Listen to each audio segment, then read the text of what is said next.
Welcome to Would I Lie to You, the show with naked truths and well-dressed lies. On David Mitchell's team tonight, I'd typically do a joke here about his Cockney roots, but I don't think that's appropriate. And besides, I don't want to mug him off. It's Danny Dyer! And a comedian who did Hispanic studies at university, partly so he could learn about the rich culture, but mainly because they were allowed a siesta in the afternoon. It's John Richardson. And on Mack's team tonight, she's the first voice I hear when I wake up in the morning. Insert your own joke. It's Moira Stewart. And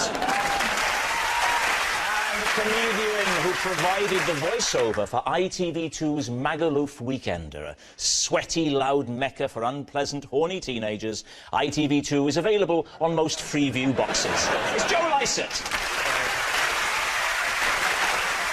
And so we begin with round one, Home Truths, where our panellists each read out a statement from the card in front of them. Now, to make things harder, they've never seen the card before. They've no idea what they'll be faced with. And it's up to the opposing team to sort the facts from the fiction. And John is first up. On a camping trip, I won an award for having the tidiest tent, even though I'd wet my sleeping bag. Please, T. True. Was this as a child or was this recently? No, I was a child. How old were you? I guess I was about 6 or 7. And was it the Scouts? No. What was it? It was the Woodcraft Folk. The Woodcraft Folk? What kind of organisation is that? It's like the Scouts. Is it literally about going away to craft wood, to make things out of wood? Is it more about just generally lighting fires and... It's woodcraft in a more general sense. What exactly is woodcraft in a general sense? It's, well, you know... How do we know, John? 'Cause I don't think you know. It's... wood... Do you want to change the name of the organisation? That's what they say at every meeting of the Woodcraft. So the woodcraft folk, they head off into the woods together, they find a clearing, they set up camp, and what sort of things do they do? We might spot birds, we might rub trees. Do you ever spot trees and rub birds? Only if you don't want to get your tree rubbing and bird spotting badges. So there are badges? Yes? Okay. Yes, there were badges. What badges do you have? Did you... Well, first badge would be sewing badge, obviously, otherwise all subsequent badges would fall off.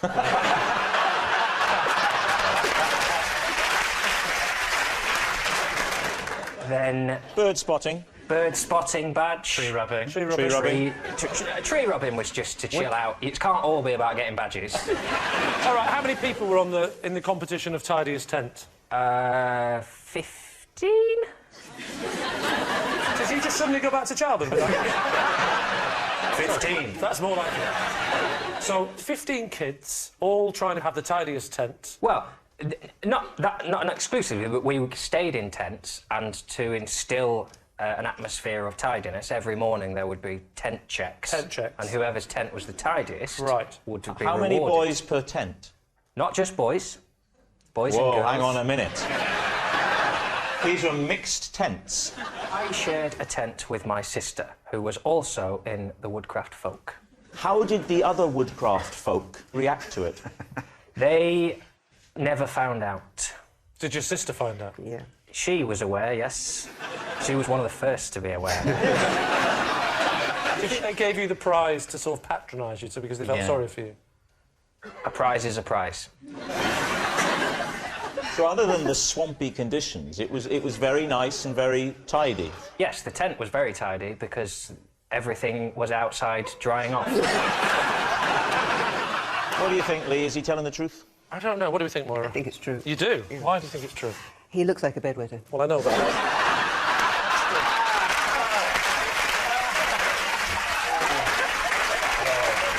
Well, the worst thing is, when you say it, it sounds like news.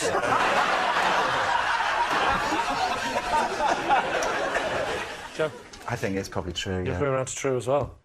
We'll say true, then. He's going to say true. OK. John, truth or lie? Why would I admit on telly to such a true...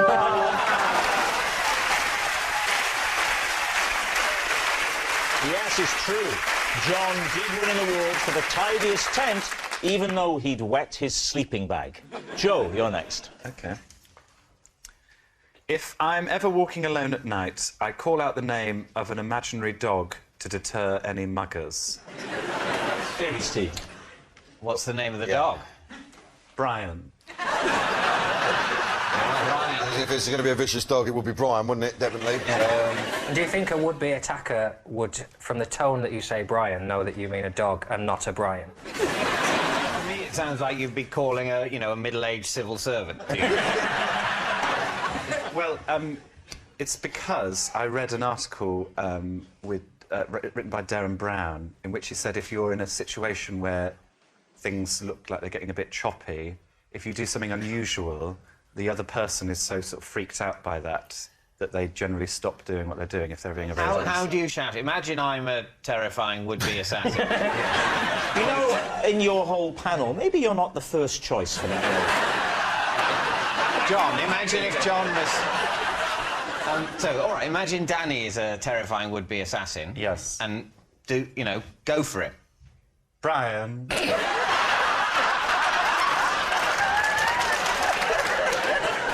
You don't want to attack me now, do you? No, that's terrifying to me. Is it just someone comes up to you at night, you know, makes ask for the time, you go, Brian, you just flip out, or is it a general mugging? I like you, Danny. Everyone's got their own showbiz personas, and you and Danny completely gone for different ones, haven't you? I think we're very similar in many ways. I do. We're lovers. Danny, stay calm. Calm down. Oh, you had to start shouting Brian. Just say, Joe, you're playing with fire there. I'm leaving. I'm feeling this one. You think it's true? Read a Darren Brown book for a start. He's that sort of... I believe the Darren Brown article, but the whole point of that is that you say something random that sort of puts people off their stride, whereas you're going for something specific, calling upon a dog called Brian to come to your aid. But that's immediately disprovable. The absence of Brian is immediately evident. Whereas calling upon Brian, they're going to go, Brian? Oh, there's no Brian. Fine. My big sticking point is still, if you were trying to create the illusion that you had a dog, why you would give it a person's name. Yeah. Would you shout dog? You'd shout like... Dog. Rover or Fido. That would be good. If he had a dog called Dog, that would... Dog! What would you call him, John? Rambo, Well, Tyson? my defence is slightly different. I would wet my pants.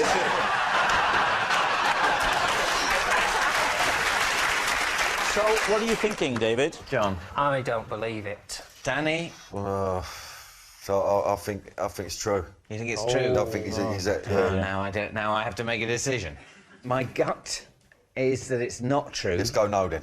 Let's have a lie. Let's say lie. You're going to say lie? Yeah. OK. Joe, truth or lie? It was a lie. Yes. Yes, it was a lie all along. Joe doesn't call out the name of an imaginary dog to deter muggers. Danny, you're next. It's a possession. All right, OK, there's a box under the desk. Now, if you could, first of all, read the card out that's in the box, all right, and then take out the possession and pop it on the desk. Last year, on a visit to the zoo... Been to a zoo, you know what I mean? Last year, on a visit to the zoo, I put on a mask so that no one would recognise me. This is that mask. But no need to be quite so aggressive. Did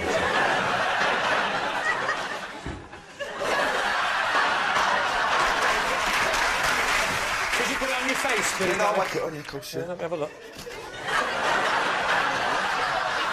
Now, can I just hear you say 2 ice creams, please? Can I get a couple of ice creams? Excuse me, I hope you don't mind me asking, but aren't you Danny Dyer? So, OK, now... Can I take it off now? Yes, of course. Where did you get that mask from? Huh? You were, Where did I don't get buy it? for time. I'm not buying the time. I bought it at the zoo, didn't I? Well, where do you think I bought it? Look at it. So, did you plan before you went to the zoo not to be recognised? That was always part of the No, plan? you never know, really. You go out with your kids and that, you know. And then when you got to the zoo, you decided to... Well, it was on me, and... What was on you?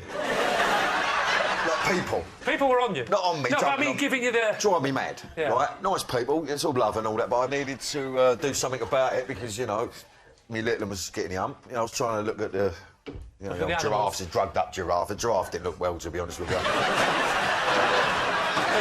You've been around the zoo a bit, you're getting a bit of grief, you've had enough, you go to the gift shop. Any reason why you chose a child's one? Because it looks very small on your head, that one. It was just the first one I picked up. I needed to get one on Lively. I actually bought it, you know, with it on. Do you know what I mean? I whacked it on. You didn't even want the person selling you it to recognise you.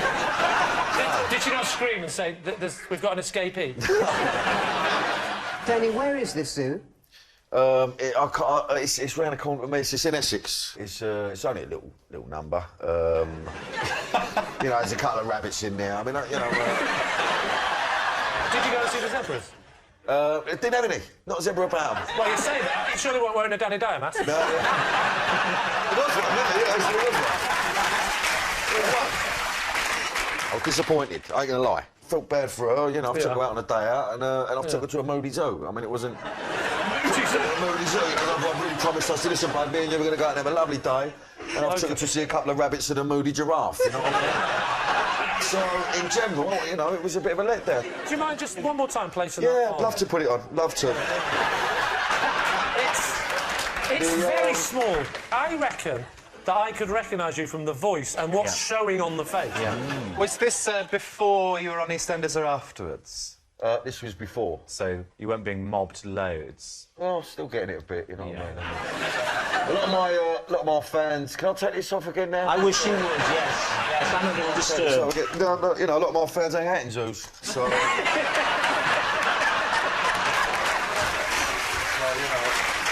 So what do we think, Maura? I think he is so cool that he can do other things rather than wear a zebra mask. To stop the attention? People, yes. And Like what? saying, hey, no. I think if you get... Hang on. Is that what you do when people ask for photos? Excuse me, are you Moira Stewart? Or no? So what's it going to be, So Lee? Moira says it's a lie. Yeah.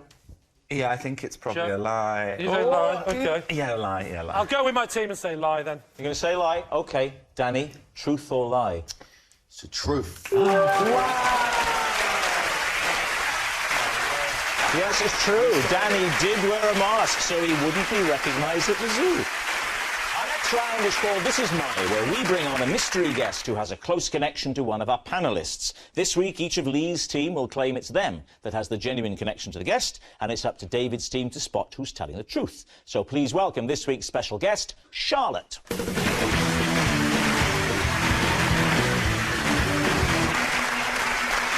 So, Joe, what is Charlotte to you? This is Charlotte. In the evenings, I like to relax by watching videos of her wrapping gifts on YouTube.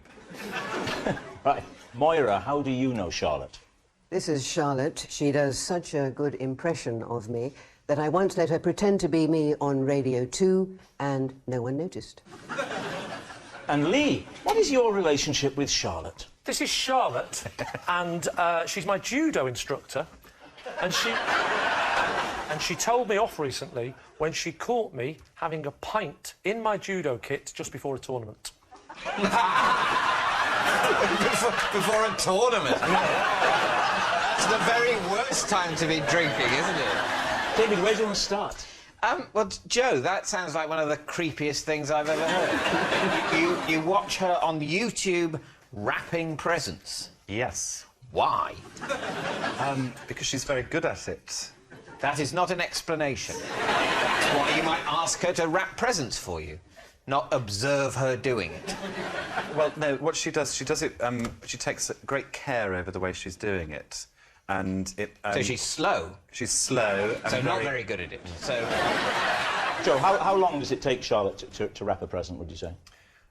In the videos, I think it's about half an hour.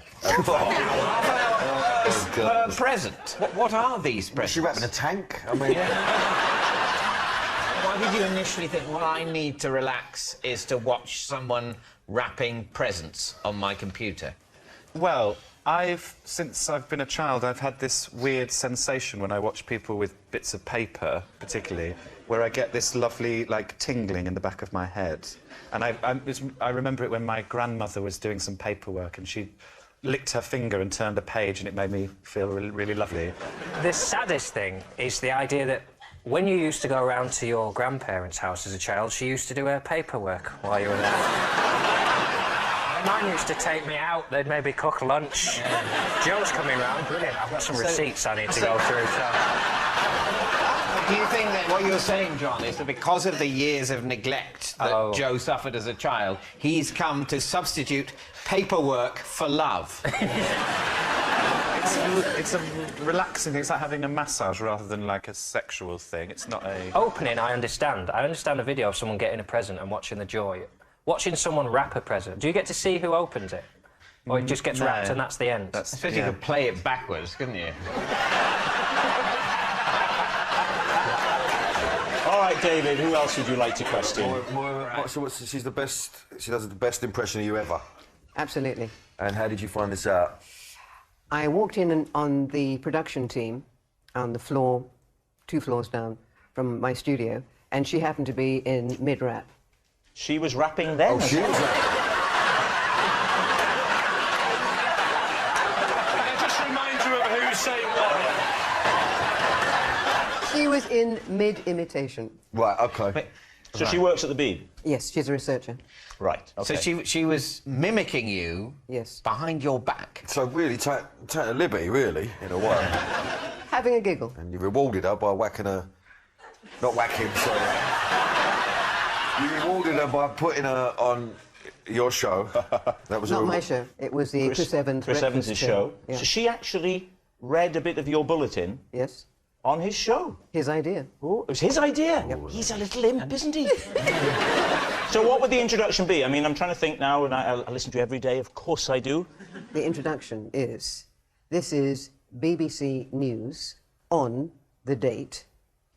I'm Moira Stewart. Good morning. I'm genuinely having a panic attack that my kids are late for school. And that's the bit that Charlotte did. Yes. It's possible. I think Moira's voice would be difficult to impersonate. Don't encourage Rob.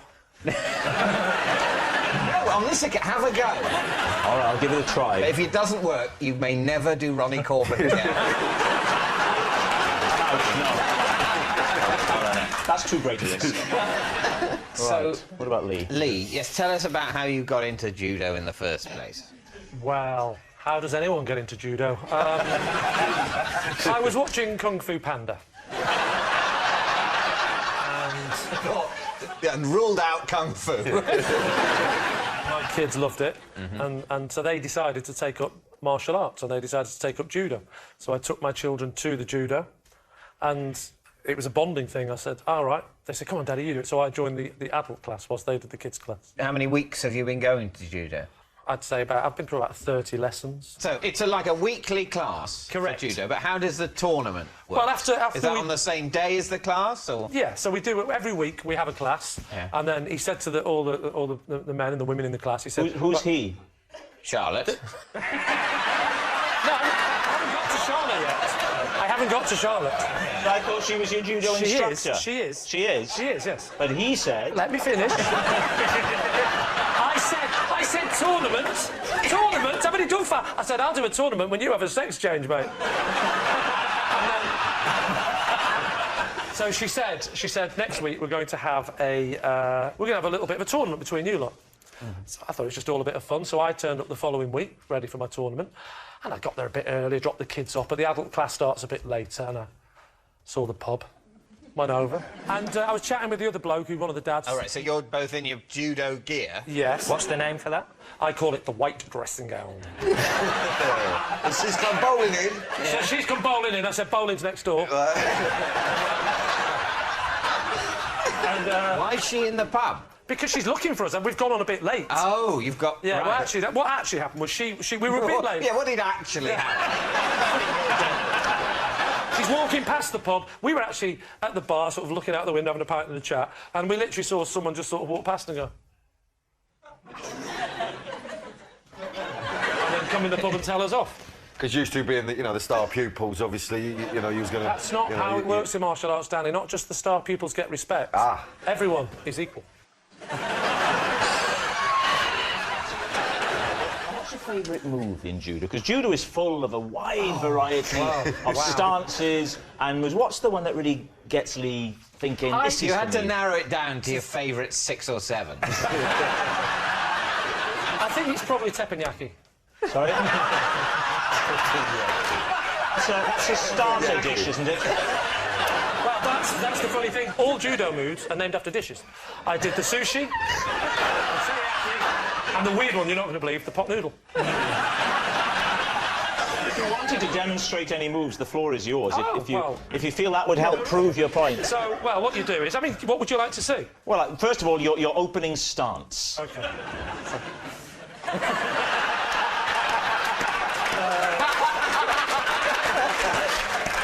Well, don't do it back. Well, an example of a move. Rob, come out here, I'll show you. Not in a million years. Danny Dyer. You started it. You started this, Rob. Do you remember a minute ago when you said, get out there? You're regretting that, aren't you, Rob? Right, stand How there. well have you taught him? Right, so what you do, the first move you'll do. Bow to him, Rob, Yeah, for God's bow. sake, or he'll kill you.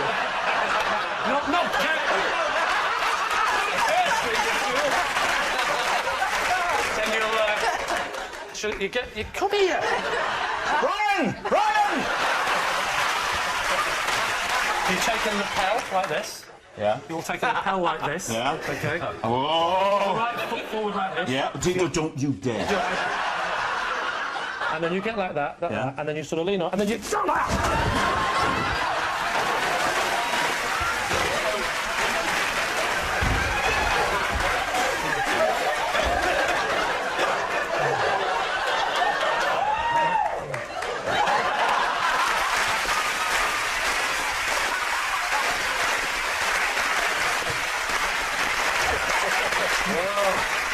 Sorry, Rob. And they just said in my ear, are you OK, Rob? I'm a BAFTA-nominated actor! So, we need an answer. David's team. Is Charlotte Joe's soothing stranger, Moira's mimicking mate, or Lee's martial arts master? Well, let's just get Lee out of the way. I mean, it's just silly. Oi, come over here and say that. Yeah, well, it doesn't seem very plausible, but that was a good move. Well, he goes over easy, though, doesn't he? I mean, I think it's Moira. I think Joe, he's an odd mark, but I don't know, what do you think? John. I think it's Moira. Yeah. I think we think it's Moira. I think on the basis that Lee has shown himself able to push Rob over. And that's not nothing. At the same time, it's not much. Whoa, hang on a minute. Just the rapping thing, that's just so confusing as a thing that I think I'm going to pretend I've never heard it. So,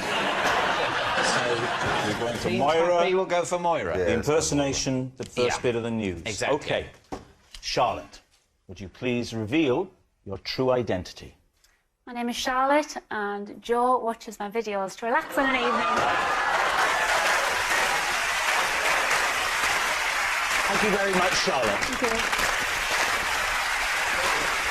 Which brings us to our final round, quickfire lies, and we start with... It's Moira.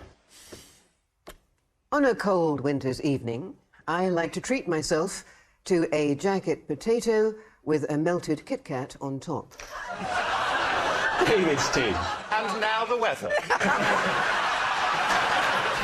I mean, it sounds delicious the way Moira puts it. You know, I mean, Any butter involved in this, or just No. a straight Kit Kat? No, this is, but very, very, very hard skin. Sorry? Potato. Oh, what? is- What's is a really crispy jacket very with, crispy, and yes. what sort of state's the Kit Kat in? It's melted. A complete. What about the wafer? That don't really melt, does it, wafer? So. Well, it adds a sort of an interesting kick. Chunky or forefinger?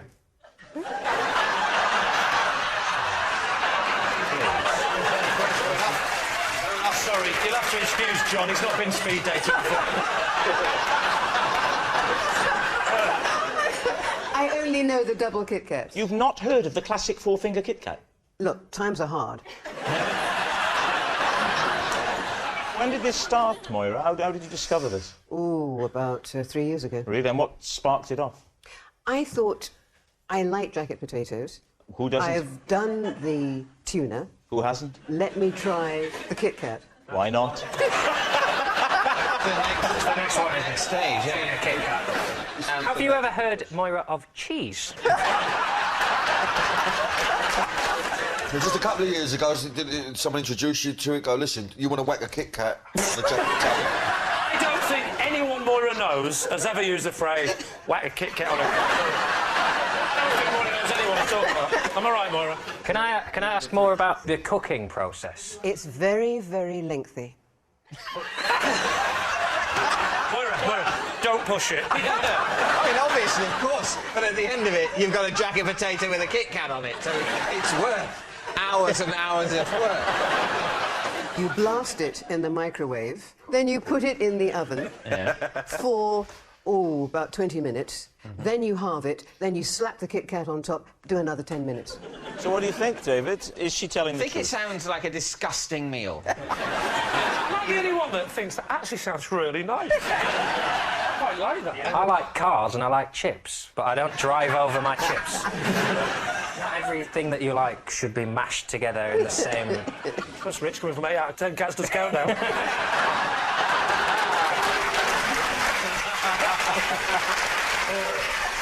So what are you going to say, David? Danny, do you... I think she's a very sophisticated woman, and I think, very cultured. No way in the world would this lady whack a Kit Kat on a jacket potato. That's the line we go out on. I think, all in all, we don't believe it. So, Moira, truth or lie? I'm not having it, it's a lie. And that noise signals time is up. It's the end of the show, and I can reveal that David's team have won by 3 points to 2.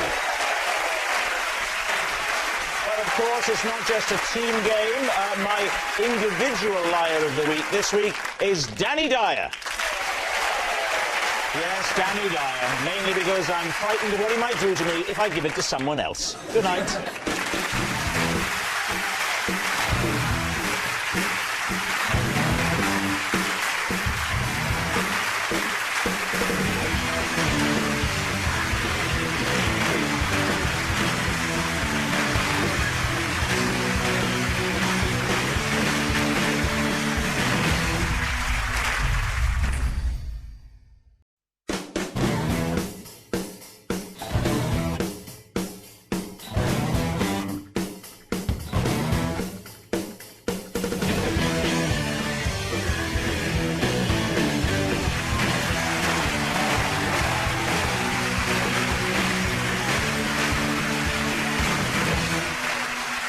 Good evening, welcome to Would I Lie to You, the show with tall tales and tantalising truths. On David Mitchell's team tonight, a TV presenter whose knowledge of cars is second only to my own. My personal favourite is a red one. It's Richard Hammond.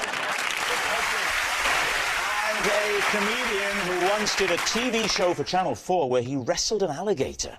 Who says Sky TV has all the best sports? It's Sean Locke. Over on the Mack's team tonight, someone who has helped transform British tennis and helped ruin British dancing. It's Judy Murray. And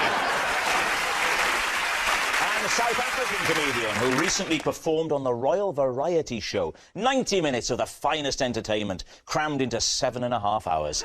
It's Trevor. So let's begin with round one, Home Truths, where our panellists read out a statement from the card in front of them. Now, to make things harder, they've never seen the card before, they've no idea what they'll be faced with, and it's up to the opposing team to sort the fact from the fiction. Trevor, you're first up tonight. I used to call strangers on the telephone and convince them that they were talking to Nelson Mandela. David's team. Why? Because everyone loves Nelson Mandela. I mean, how often did Nelson Mandela cold call people? Are you selling anything as Nelson Mandela? No, no, no. Just He wasn't pretending to be Nelson Mandela during his telesales All period. right. How did you start the conversation? So if I've answered the phone, hello? hello, Richard.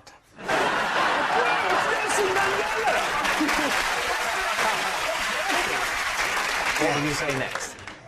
How are you, Richard? I wanted to thank you for fighting against bad things. You haven't seen Top Gear, have you?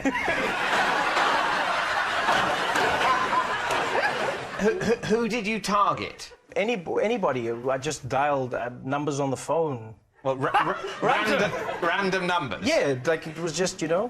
What was your hit rate on that for people who believed it was Nelson Mandela and didn't? 100%. Really? Everyone, how many did you try? Is it just Richard now? Yeah, it was fairly convincing. Do you ever let the people know at the end? You go, it's not Nelson Mandela. No, because that would crush them. How would you know when to end the conversation as Nelson Mandela with this unsuspecting, gullible, hopefully stranger? Well, they would think I'm Nelson Mandela, and then initially it's wow, and then I guess the next thing becomes why are you calling? And then afterwards, then they start asking questions. Oh, what are you up to? And then you go, no. And What are you wearing? You're not wearing that shirt again, are you, Nelson? Sick of that shirt. But what if you'd called an apartheid-friendly white Afrikaner? Feel the tension in the room. Have you done light entertainment before? You're calling me. Okay. Yes. Hello, who am I speaking to? You're talking to Tobias Cruelty.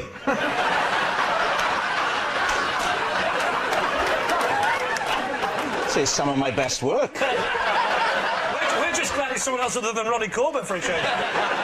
Who is this that is talking to me? This is Nelson Mandela. What? Where are you? I'm free.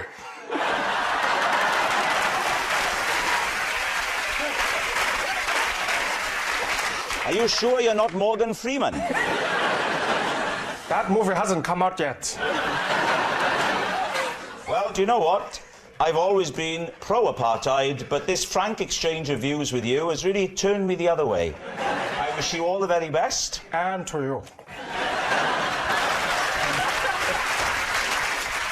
So what do you think? Could this be true? I think it's true. You think it's true? Yeah. I'm thinking it's true as well, yeah. So you're saying true? We're saying true. You're saying We're true. definitely saying all true. right. Yeah. Trevor, truth or lie? True.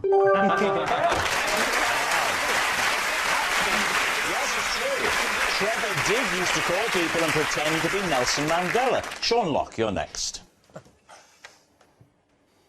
While travelling around Europe, my friend and I came up with a scheme to make money on the beach. Please, team. What was it?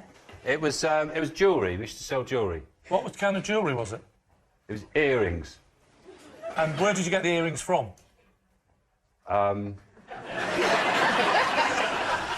To be perfectly honest, we make them.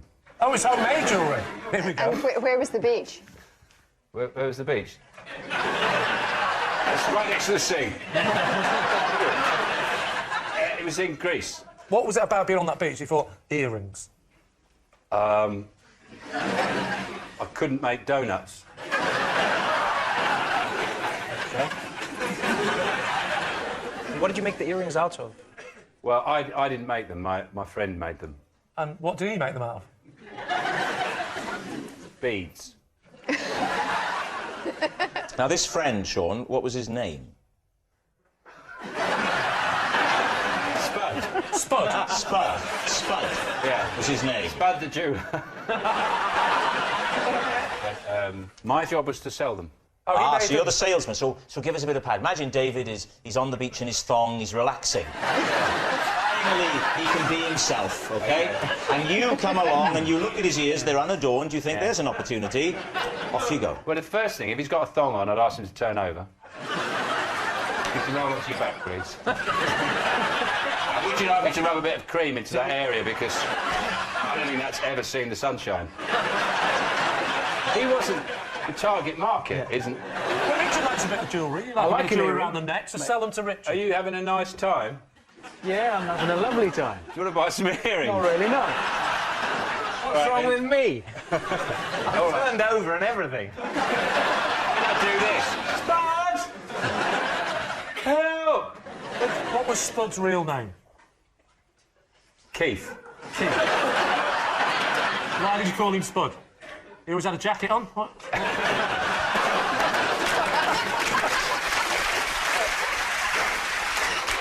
What are you thinking? Judy, do we think that's truth or a lie? I think it's a lie. You don't- I you're not- can't see him selling beaded earrings on a beach. Would you buy anything from him? No, nothing. You know, I'm going to go. I think Judy's right. You think it's a lie? Yeah. I'm going to go with the team. You're going to say lie. Sean, truth or lie? True! Yes, it's true. Sean did used to sell earrings on the beach. Our next round is called This Is My, where we bring on a mystery guest who has a close connection to one of our panellists. Now, this week, each of David's team will claim it's them that has the genuine connection to the guest. It's up to Lee's team to spot who's telling the truth. So, please welcome this week's special guest, Ben.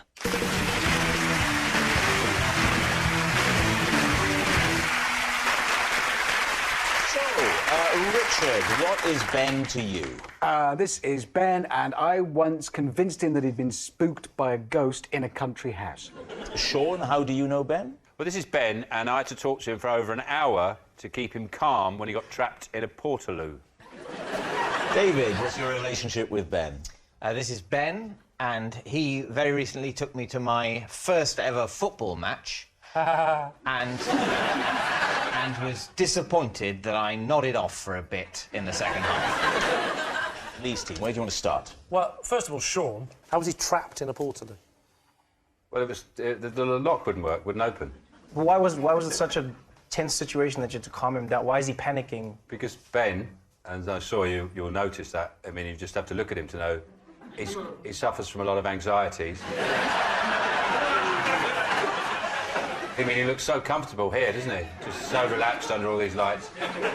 He's not. Inside, he's... Where was the portaloo?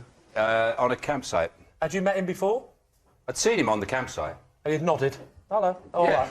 Well, you know what it's like. You walk across a campsite and you've got a toilet roll in your hand. Everyone knows, you know, where you're going. They sort of smile at you, so where you...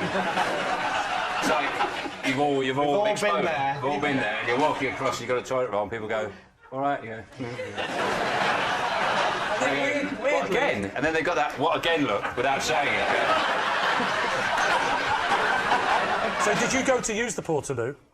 No, I was going out of the campsite. And you heard, what did you hear? Well, someone sort of struggling with the mechanism. Oh, no shouting at this point? If someone, you know, it's a matter of politeness. If someone's making sort of struggling noises, portaloo, you don't think you can do much to help. I like to think, and even if I could, I don't really want to get involved in that problem.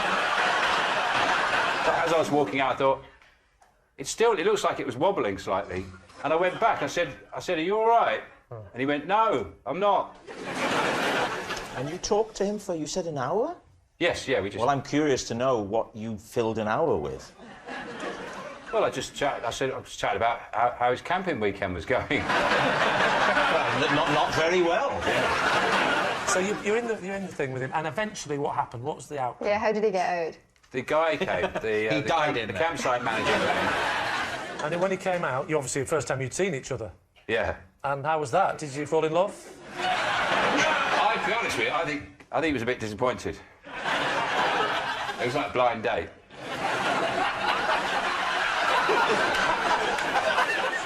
Now, who else would you like to quiz, Lee? Richard, could you remind us again, please, of your... I once persuaded Ben that he'd been spooked by a ghost in a country house. And what was the story? How did you convince him?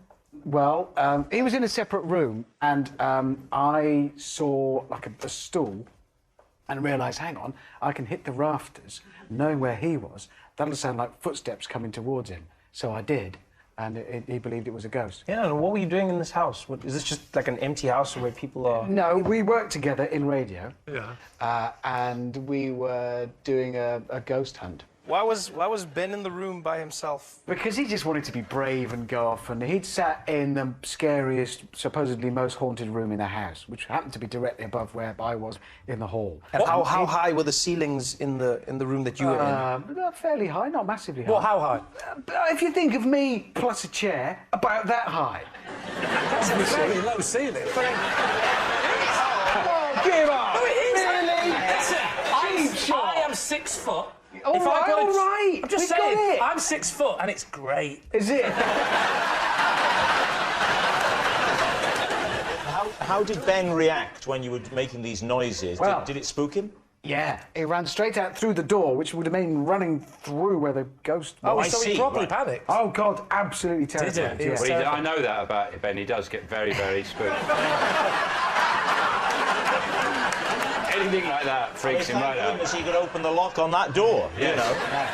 When did he find out that it had all been a wheeze? I told him about 10 years later. 10 years? Yeah. Really? Yeah. You've let him live with this trauma for 10 years? No, look at it this way, and I explained it to him like this at the time, because he was quite cross, because you would be. And I said, no, listen, you've dined out on that story. I know you have. You'd have told people at dinner parties, oh, no, the most haunted house. Like people saying Nelson Mandela once rang me up.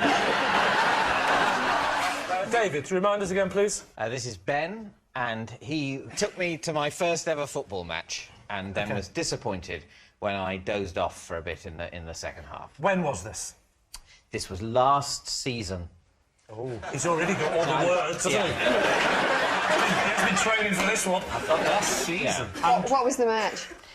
It was association football. And it was between Tottenham Hotspur and Hull. And who won? Tottenham Hotspur. How do you know? I went to it. Where was it played? In Tottenham or at Hull? In Tottenham. Do you remember the name of the ground? What if I could? Would that make this definitely true? I'm not willing to say how I feel about that. Okay. I'm not willing to say how I feel about anything, but that's just because I'm British. Yes, it was at White Hart Lane.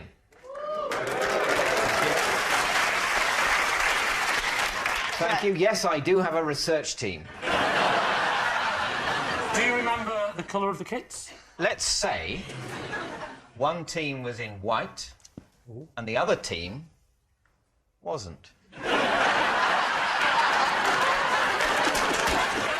What colour was the goalkeeper wearing? Green. All over, with a little tricorn hat. As I recall. So, how do you know Ben? He was at school with me. OK, and if you don't like football, why would you have gone? I'm an idiot. I like to... no, I was about to say I like to experience new things. No, I don't. But occasionally I get bullied into experiencing new things under peer pressure. He said, you're always slagging off football. Why don't you come along and the atmosphere will be great, you might quite like it, and then maybe, just maybe, you'll shut up for a bit. Who are you there to support? Well, vaguely. He's a Spurs fan. That's the shortening. Nice. I was broadly, hoping his team would win. Do you remember the score? I think there was one goal. Well, to the Tottenham Hotspurs? Exactly, and it was on the basis of that the victory was declared to be theirs.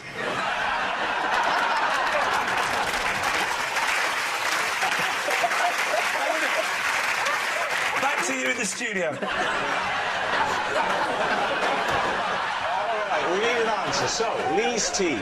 Is Ben Richard's frightened friend, Sean's Portaloo pal, or David's matchday mate? I don't see Sean chatting to somebody trapped in a Portaloo. He doesn't strike me without laughing. Like, Yeah, it's true, isn't it? That is a very good point. I've known Sean long enough to know he would be going, oh, come on, everyone, let's push it over.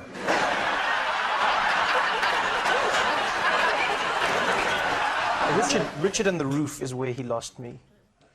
Just the height. Yeah, the That's height. It's too high for you. Just also like to exert enough force to hear it through the roof with your maybe you would have barely touched it, but then your height. When we looked, no. I think they're saying that in a stately home, any person, however tall, plus a stool, they're doubted. It's not just you. Oh, no, It's just him. You said that like he was a Spanish ambassador and you was worried about being insulted. I think, Ambassador, it's any person. It's nothing to do with your height, sir. Not Richard. What about David in the football? Well, it is possible that he would have a friend, I suppose. So what are you going to say? I suppose we're left with David, are we? Yeah. OK.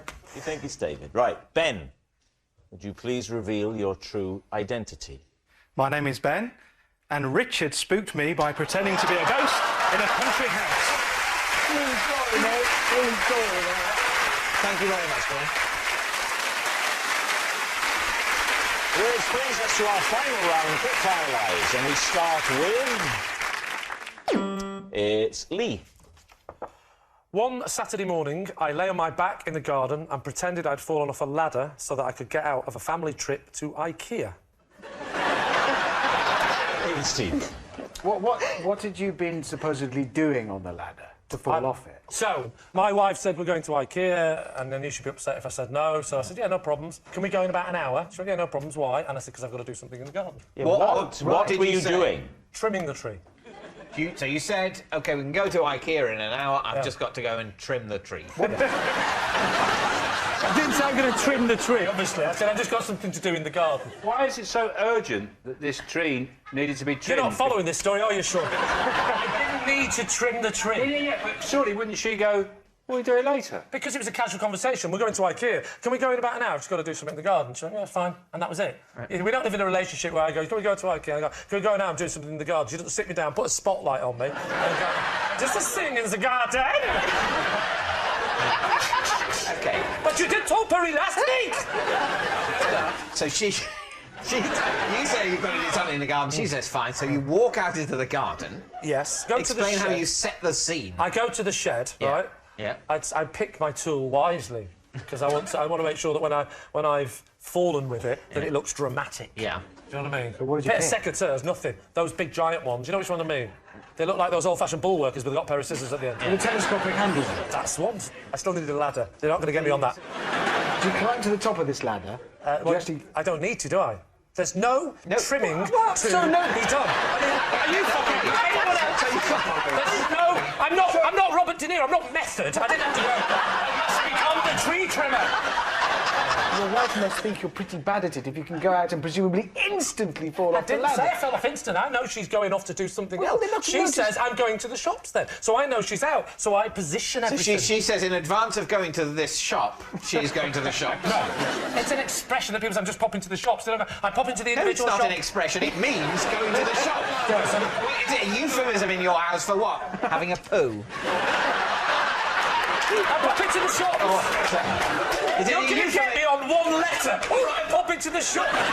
So she said she was popping to the shop now. Shop singular in advance of your trip to the shop. She might have said shop. It's one letter. Give me a break. It's series 9. She may have said shop. Or shops. I'm just popping out. In fact, she said out. I'm popping out. She was popping out. So... OK, so she has left the house. She's left the house. So you know you've got... To buy a curly whirly or curly whirlies. I'm not sure. She's gone out. I know she's going to be gone enough time for me to get a ladder, lay it on its side, do the secateur, and lie there in the position that I would describe as Can I ask injured. this question? Why didn't you want to go to IKEA? I think I'd go to IKEA to get out of trimming a tree. I didn't need to trim the tree! So your wife comes back from the shop before going to the shop, for whatever reason. And we find that, weirdly, that the different shops sell different things. Okay. So I have tried the old, when she goes, I'm just going to buy some potatoes, I've gone, why don't we wait till we're in IKEA? She said, no, you can't buy. It turns out that different shops sell different things. So your wife comes back from the potato shop to No, it's not called the potato shop. You finished trimming the tree and fallen off a ladder. Yes. How much of the tree did you get done?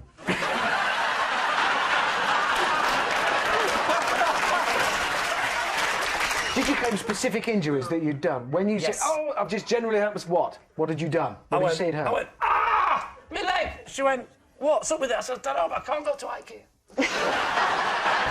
And I claim to have injured my coccyx. How long had she been gone? It was probably 4 or 5 days this time.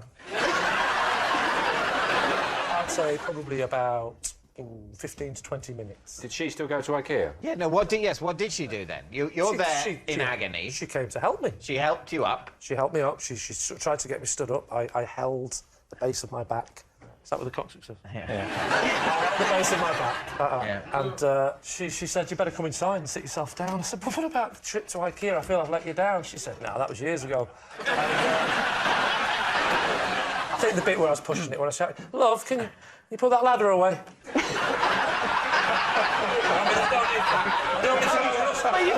don't want it to go rusty. I might need that in a couple of weeks when we go to Boots. So what do you think, David? Is this true? What do you think? I think it's a lie. I just think you'd save that for something a bit more... You think it's a waste? Well, yeah, it's a waste of an opportunity to get out something. Like a family Christmas, you could get out of a whole Christmas. So what are you going to say? I think we think it's a lie. You're saying it's a lie. Lee, truth or lie? It's a lie. It's a lie. Lee didn't pretend he'd fallen off a ladder to get out of a family trip to IKEA. Next. It's Trevor. I used to be in a South African boy band, but we split up after 3 of us were kicked by a horse on a video shoot. David's team. Why was there a horse in the video? Because that's what you do in, like, boy band videos. You have a horse. Sing to a horse. No, you don't sing to the horse. The horse is there. Why a horse? Because, ladies, look at me. I'm on a horse. Like, you were on the horse. No, but that's the... Like, you weren't on the horse, you were next to the horse. We couldn't all get on the horse because there's 4 of us. Were any of you on the horse? You had 4. No. You had 1 horse between 4 of you. What was the song? What was the song? Yeah. I Love You, Baby. The song was called I Love You, Baby. Yes. What are the lyrics of I Love You, Baby? Well, it's a Xhosa song, Xhosa and Zulu, so, I mean, it's called I Love You, Baby. That's the translation into English. Right. Give us a taste of it. How does it go? What, the song? Yes, the song. You want me to sing it on... Yes, I want you to sing it. Well, I'll sing my part. I can't sing the whole... Well, imagine now, I'm the horse, right? Here I am, ready?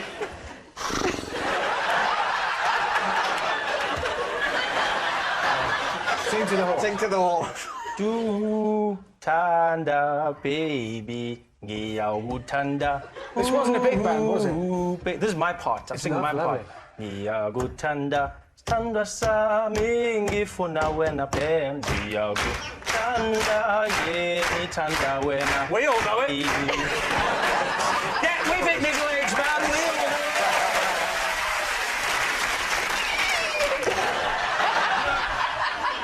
it. Just don't get that. So that's definitely a song. Do you know what they call that sort of music? Clip-clop. Can I ask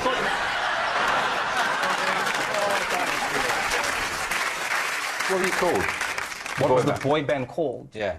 This is weird, because, like, now I have to translate everything into English. That's handy. But it would help. No, because it was Sparks Boys. So then... But then in English it means Sparks Boys. Sparks Boys. Sparks Boys. I'm no wonder it took so long to translate that. What provoked the horse to actually kick? Why did that happen? Well, we don't know. Everyone was standing together, and then you're singing. Everyone's facing the camera while you're singing. Yeah. And then out of nowhere, it's just a kick. Wow. And then. But it got 3 band members. What were the injuries? Well, the one guy, Tumelo, he got kicked the hardest, so Yeah. he was really hurt. So I don't know if he fractured his arm or if he broke something. Oh, he was going to IKEA. Sorry, love, I've joined a boy band that I'm not kicked my off. Well, thank you today. Well, no, it says, why is it the end of the group? Just one horse accident. It's not like a horse, there was a stampede and you got killed by a load of horses. And there you go. And there's just like Gary Barlow's head rolling across the field. And you go, I think that's it. I think there's no more comebacks from this. I mean, from the horse's point of view, the horse was destined for great things. He'd started to appear in pop videos. Yeah. It's a disaster anyway you look at it. Well, you start getting a reputation for, you know, lashing out in a professional context. It can be the end.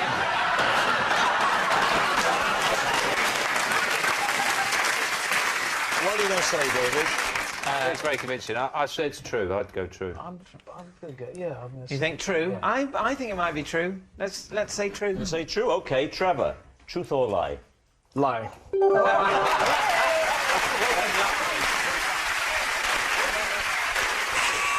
And that noise signals time is up. It's the end of the show. I can reveal that David's team have won by 4 points to 1.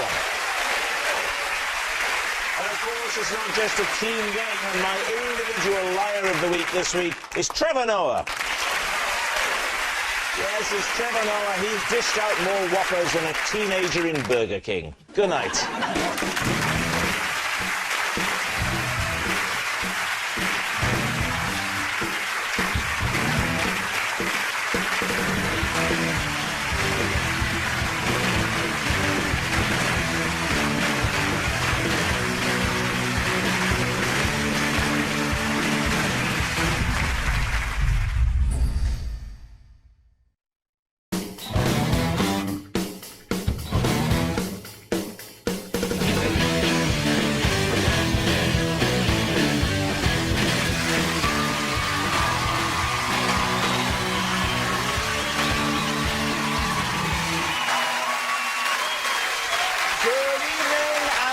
Welcome to Would I Lie to You, the show which delights in dishonesty. And on Lee Mack's team tonight, a man whose sole purpose in life is to make ordinary women look beautiful.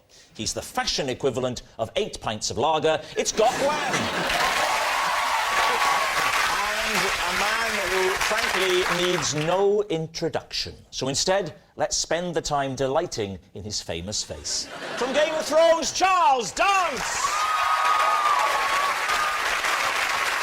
And on David Mitchell's team tonight, a comic most famous for her role as Dobby on Peep Show, alongside the supremely talented Robert Webb and some other bloke I can't remember the name of. It's Izzy Sooty! And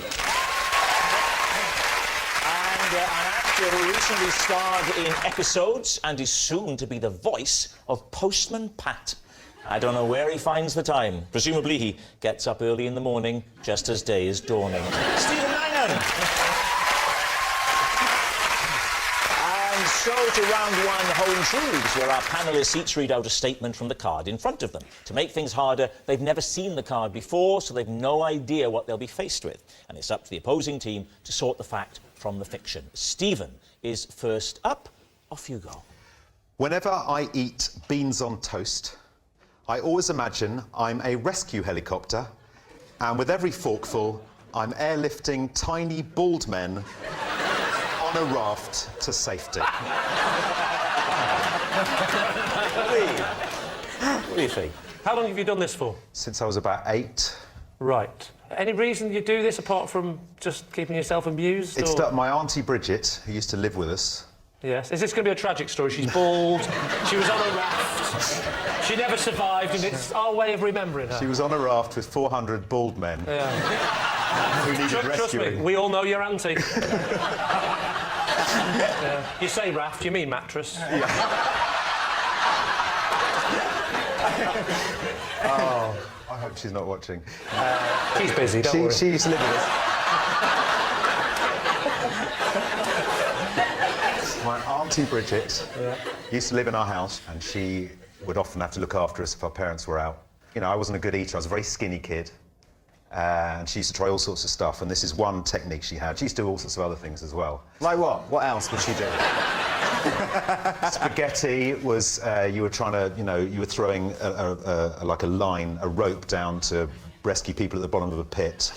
Fish fingers were coaches. Fish fingers were what? There were coaches on the motorway. Here comes the coach, chop it in half. She's quite funny, my auntie Bridget. She's quite odd.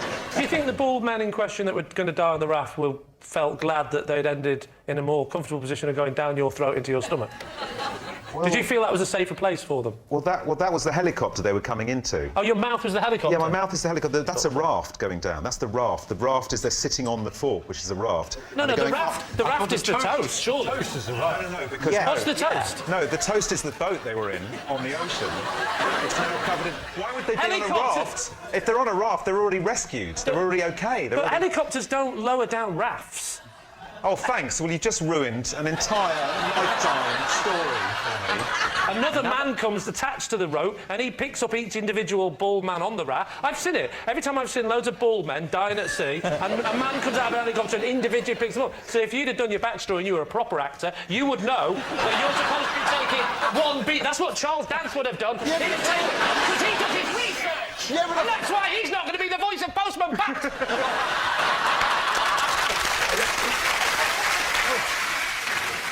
So what do you think? What do we think, Charles? Are we buying this story? Reluctantly, I think I am buying Really? this story. You think it might be true? I do actually think it sounds quite realistic. I think that in a child's brain you might make up all of these scenarios. I don't think he was eating the beans. I mean, look at his hair. He was only eating the crust of that toast. We think it's true, don't we? You think it's true? Yeah. Charles says it's true? Yeah. I'll go on and we'll say it's true. You're saying it's true.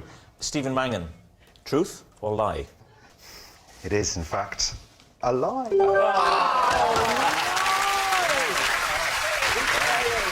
Yes, it's a lie. When eating beans on toast, Stephen doesn't imagine he's a rescue helicopter airlifting tiny bald men to safety. Charles, you're next. A little chimpanzee once came to my house for tea. David's team, what do you think? A little chimpanzee. How little? A tiny chimp, about this high. And did it come alone? It preceded an expected guest. Was that gorilla?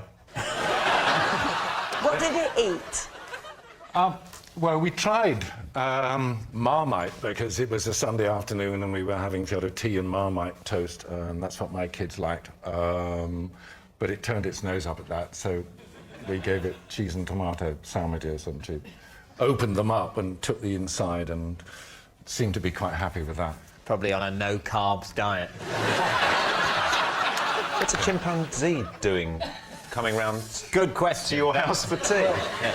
She was with the friend who was expected, and the friend who was expected was running late, and she sent the chimpanzee on ahead. So did the chimpanzee ring the doorbell or knock on the door? Or... Knocked on the door. And you answer the door, and there is... I went to the door, and my wife said, "Who's that?" And I said, "It's a chimpanzee."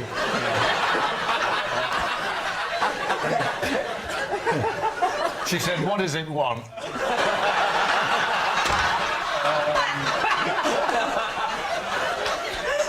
And the chimpanzee was doing this. And I said, "I think it wants tea."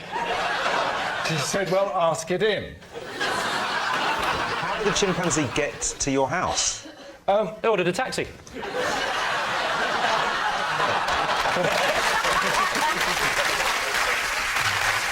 I'm not a courageous man. If I was answering the door and I saw a chimpanzee, I wouldn't invite it in for tea. I'd be afraid. I'm not keen on wasps. Really? Much, much smaller than chimpanzees. Who was the friend? Was it Michael Jackson? I mean, who were you receiving? It was a lady that I had worked with quite some time before this afternoon. Why did she have a monkey? Because she had very few friends.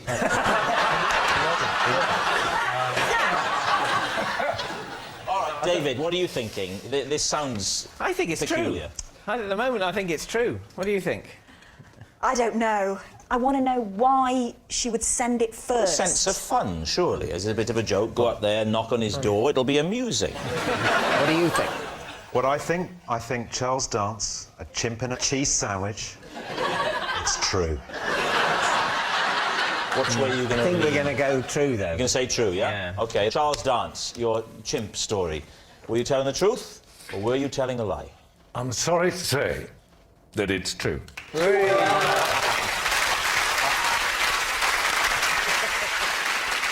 Yes, it's true. A little chimpanzee once went to Charles's house for tea. Gok, you're next. Right, OK. Every Sunday, I spend 4 hours planning the 20 outfits I'll wear the coming week. David's tea. Do you lay them out, or do you just picture them? I rack them So in my bedroom, I've had some special bars put up. Oh, yeah, and I remember those. Yeah. He has, I can vouch for this.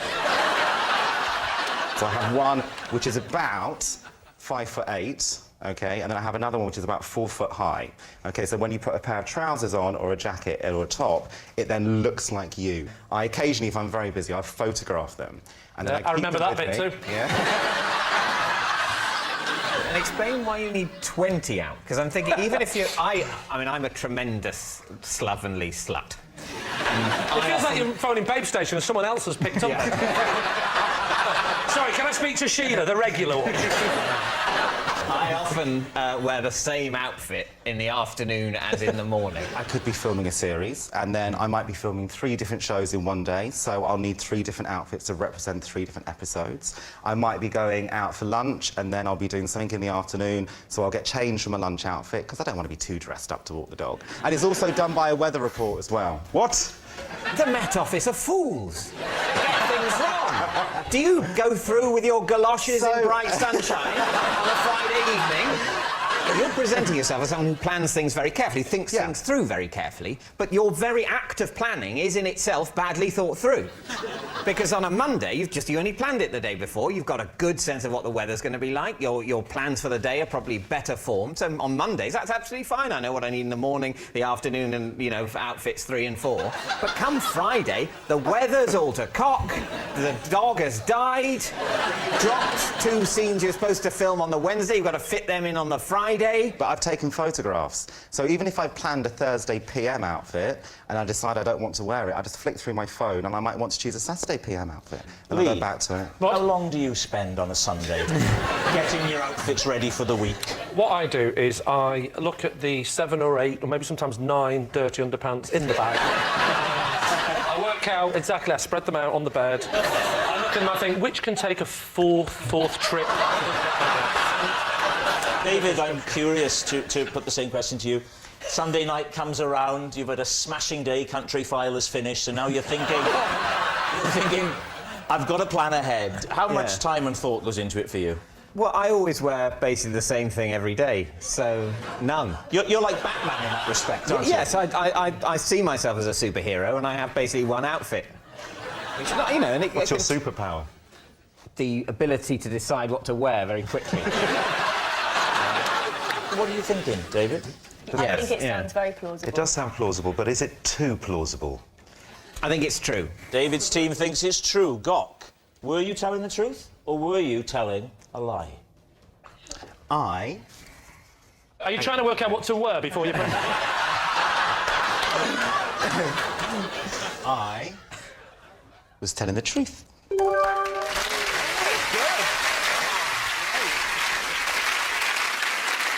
Izzy, you're next. Because my mum deemed Scooby-Doo too scary to watch, I was only ever allowed to listen to it. Reese team, what do you make of that? How would you do that? Would you have to be in another room, or...? I was allowed to be in the room where the TV was. I had to wear a blindfold. Oh, come on! It was a tea towel.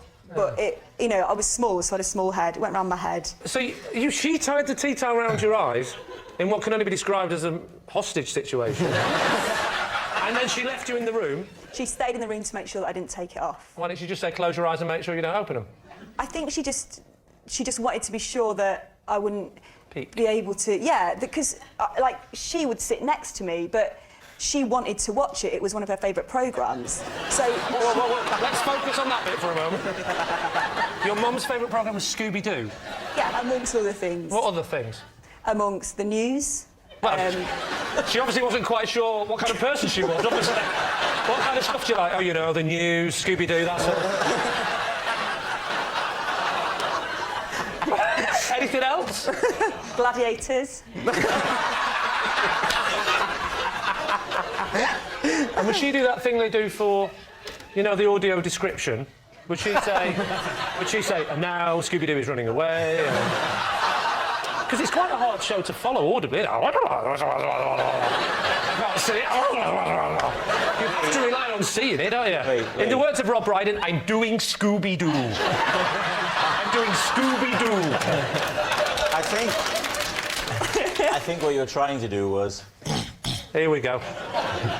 Honey? Unbelievable.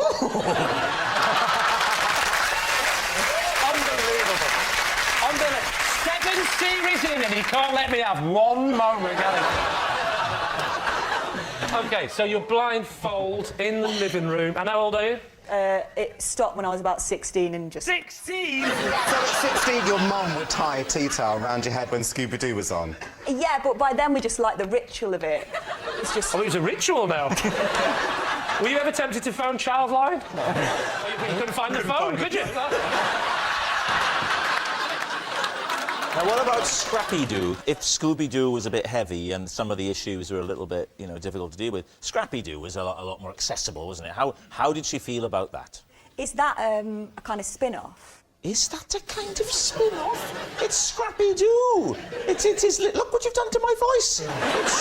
It's Scrappy-Doo. It's the little version of. No point saying little. She couldn't see it. Well, it was a smaller dog with a.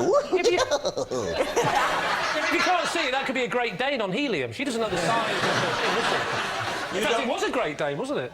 Scooby-Doo. I don't know. I never saw Scooby-Doo. The Marmaduke is She a never Great saw Dane. Scooby-Doo. Are you my dad, Charles? Charles, did you ask me if I was your father? Yeah. Who's your mother?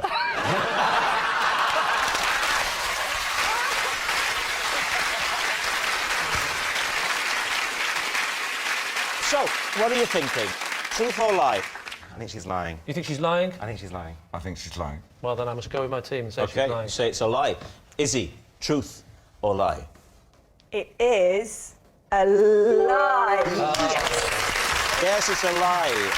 Izzy wasn't only allowed to listen to Scooby-Doo because her mum deemed it too scary to watch. Our next round is called This Is My, where we bring on a mystery guest who has a close connection to one of our panellists. Now, this week, each of David's team will claim it's them that has the genuine connection to the guest, and it's up to Lee's team to spot who's telling the truth. So, please welcome this week's special guest, Hannah.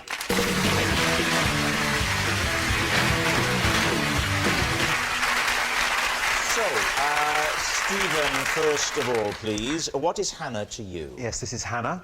We used to bamboozle our miserable neighbour by adding an item of clothing to his washing line after he pegged his laundry out. Izzy, how do you know Hannah? This is Hannah. In order to impress a boy, we once competed to see who could eat the most ants. And finally, David, your relationship with Hannah. This is Hannah. Last year she bought a pub and named it the Mitchell and Glove. And I gave her my blessing to use my face on the pub sign. Lee's team, where to begin? Why is it the Mitchell and... Where's the glove come into this? I think it was originally called the Boxers.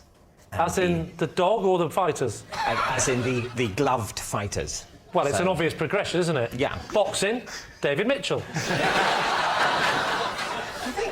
She was very keen to change the image of the pub. And do you know why Hannah chose you? I think she, if you can believe it, she's a fan of my work. Right, OK, so she's a fan. It's a lie. Move on. Have you been to the Mitchell and Glove? No. Where is this pub, David? Which part of the country? It's in Swansea. What? Swansea?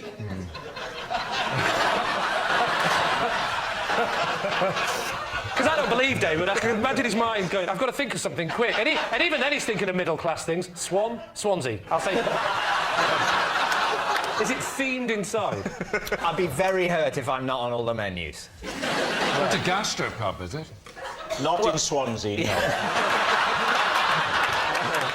I believe what it is a flat-roofed pub. One of the reasons I think it's named after me is that I wrote in my book that I had a theory that flat-roofed pubs are always bad. So basically, you'll never get nice food in a flat-roofed pub. You might get eaten by a dog. And Hannah said, this is going to be a nice flat-roofed pub that does nice food. All right. By which I don't mean a carvery. You don't like carveries? No. What about Stephen Mangan's? What was yours again, Steve? We used to befuddle, well, annoy our miserable neighbour by putting items of clothing on his washing line after he'd pegged his laundry out. Yeah. And where was this? Crouch End. And when was it? Oh, 15 years ago, probably. And what's your relationship with Hannah? Hannah is my mate James's younger sister. But was she living with you? She was the three of us in the house, yeah. What kind of thing did you used to put on there? I mean, just shirts? Or... Well, it started one day. He came round and complained, and we were sitting up in her bedroom, looking out the window, and he put his washing out, and I said, I'm going to go and put a sock on his washing line. He liked everything to be very precise, and what he'd do is he'd come in, and when he'd take the washing off, we'd watch him every day, he'd fold it, he'd put all the socks together and put them in the washing, you know, rather than just chucking it all in and then doing it in the house. Sorry, the person next to you is thinking, what's wrong with that? So we put a blue sock on, went up, and then he came out, and he put all his washing away hours later, and he was like...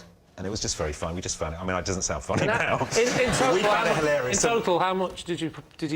Well, it went on for it went out for about 6 months. I know. We'd go to charity shops and buy stuff to put on his washing line. I know Gok's going to ask it, so I'll ask it for him. On a Sunday, did you lay out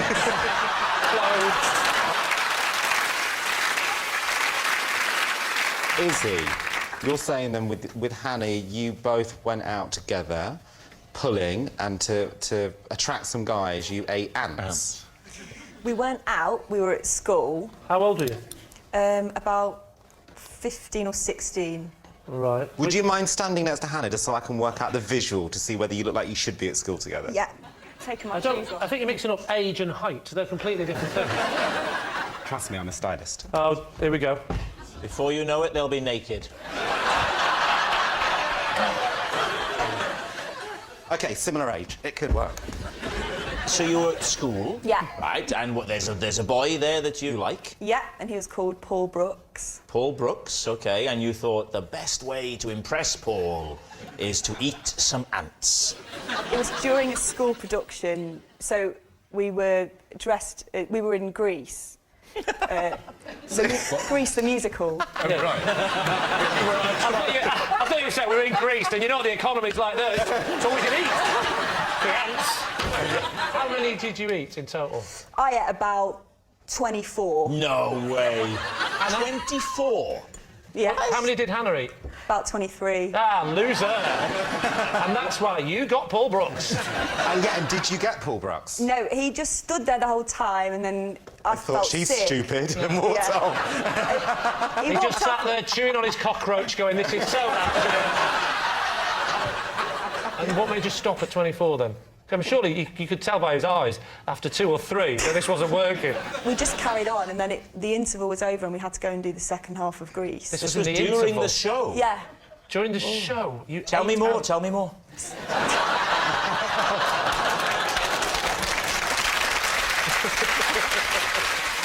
Well, we need an answer here. So, Lee's team. Is Hannah Stephen's washing line prankster? Is his fellow anteater? Or David's pub landlady? What do you think? We can rule out the strange theme pub. Oh, thanks. What is it about my face smiling politely next to a boxing glove that makes you think people won't want to get drunk? I think it's Stephen. I think Stephen's telling the truth. You think Stephen's telling the truth? Charles? I think he probably is, actually. You think it's Stephen? Yeah. I think it's Izzy, but I will go with the majority. Well, then I've got someone to blame. OK, so, Hannah, would you please reveal your true identity? My name is Hannah, and in order to impress a boy, Izzy and I once competed to see who can eat the most ants. Thank you very much, Hannah. Which brings us to our final round, Quickfire Lies, in which our panellists lie not only through their teeth, but also against the clock. We will start with... It's Lee. When I was 7, I had to be a bridesmaid at my auntie's wedding.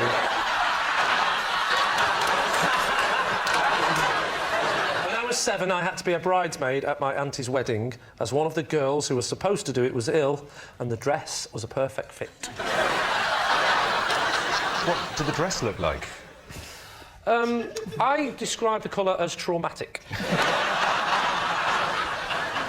Why do they have to have a bridesmaid? Why couldn't they just say, if she's not well, let's move on? I think you're mixing it with admin. someone says to me, put the dress on, I put it on. You know that, don't you? Do as I'm told. So you didn't display any reluctance to put the dress on? I may have said, you know, mother, father, I am a 7-year-old boy, despite the fact that I am 2 years younger looking and slightly androgynous. But please, give me some dignity. And my father turned around to me, he said, son, when I was your age, he had a pipe, when I was your age, my father asked me to put a dress on, and I put it on, and his father before him, and his father before him. You'll put me dress on, and you'll smile. Was there a page boy as well as bridesmaids at this wedding? I was a page boy once, and if another boy had dressed up as a girl, I would have felt it was fair game to persecute him. Well, true, but luckily the page boy came up to me, little Sharon, and he said, he said, tell me about it, you know, you think you've had a rough day. You know what I mean? I'm a 24-year-old. How much notice did you get? Pardon? How much notice did you get? Quite a few people. I think, you know, from memory, quite a few people were, oh. No, you idiot. How much warning? How far in advance? I genuinely thought you meant notice. How much notice did you get? That was a genuine one. Yeah. Oh, how much notice did I get? Oh, everyone thought I was adorable. Got to admit, everyone was looking. I was nervous at first, but then I felt like a princess.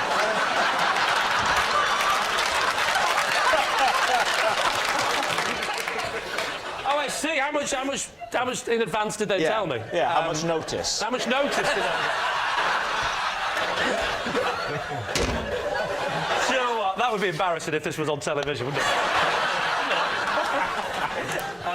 I think I got, like, I don't know, 5 hours or something. She was ill at the last minute and... I just think you would have absolutely refused at Well, that age. listen, I said, Dad, I don't want to do it. And he went, listen, I'm not your dad, I'm your mother.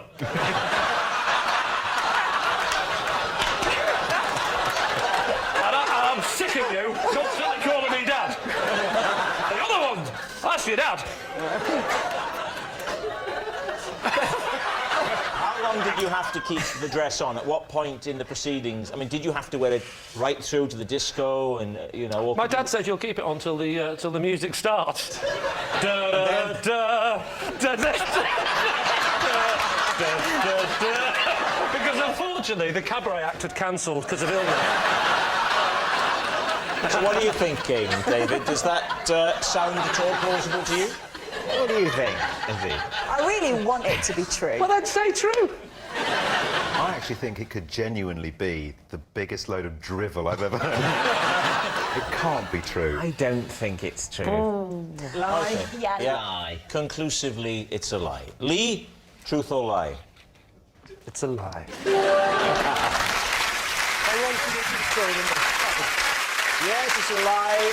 Lee wasn't a bridesmaid at his auntie's wedding. And that noise signals time is up, and it's the end of the show, and I can reveal that David's team has romped home by 5 points to 1.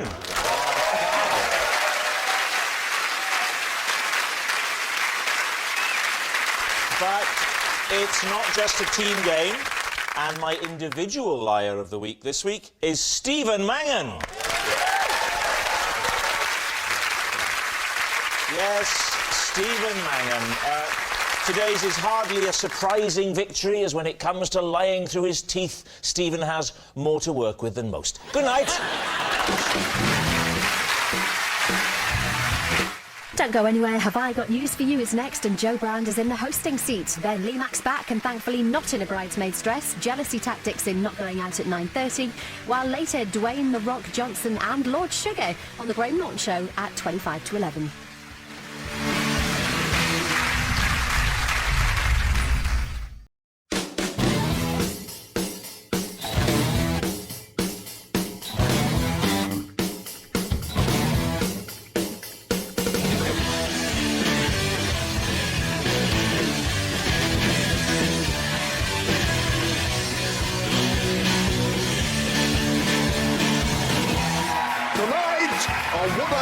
To you, she's a sporting great. It's Gabby Logan. He's David's mate. It's Robert Webb. And their team captain, Lee Mack. And facing them tonight, he's the joker in the pack. It's Rob Brydon. He's a Channel 4 hack.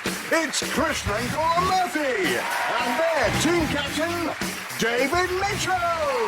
But first, please try to convey a convincing impression of complete spontaneity in appreciation of your host, Angus Deaton.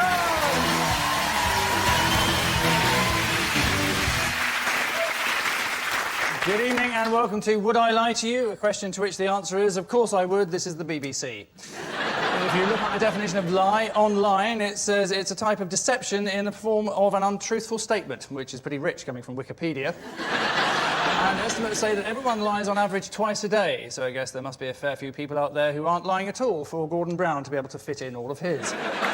Which brings us not a moment too soon to round one, the domestically titled Home Truths, in which our panellists take it in turns to read out a statement from a card in front of them. That card may contain a familiar truth or a scurrilous lie that we've made up on their behalf, and they're now reading for the first time, in which case they have about 2 nanoseconds to come up with a convincing story, so no pressure. Commiserations then to Gabby, who is first up. Thank you, Angus. I have stolen sweets from Madonna's dressing room. Right. Well, I think the key is the context there. Why were you in the Madonna complex, moving from room to room in search of sugar? It was actually her dressing room at a concert venue. Could you be specific, or were you taken there blindfolded? It was at a venue in London where she was performing. Could you be even more specific than the city? The Brixton Academy. Right. Why were you around the backstage? Did you have it was the Brixton Academy? Accidentally, I found myself in the VIP party that was apparently right next to Madonna's dressing room. So I was walking out and looked in and saw this dressing room and just wandered in because I was intrigued. What were the sweets? The sweets were, you know, those long red licoricey things with sugar that are quite sour actually when you know they get the back of your mouth. I find this very hard to believe that the door wasn't manned by... I'm disappointed that you don't find it hard to believe that I would steal. No, I accept that straight away. I can't imagine... I mean, even if she asked for sweets, I don't think she'd ask for that sort of red licoricey string. David, your verdict. You're the team captain. You have to come to a decision here. I think we're moving towards lie, aren't we? Yeah. Lie. Yeah. OK, you're saying it's a filthy lie. Gabby, truth or lie? It is indeed the truth.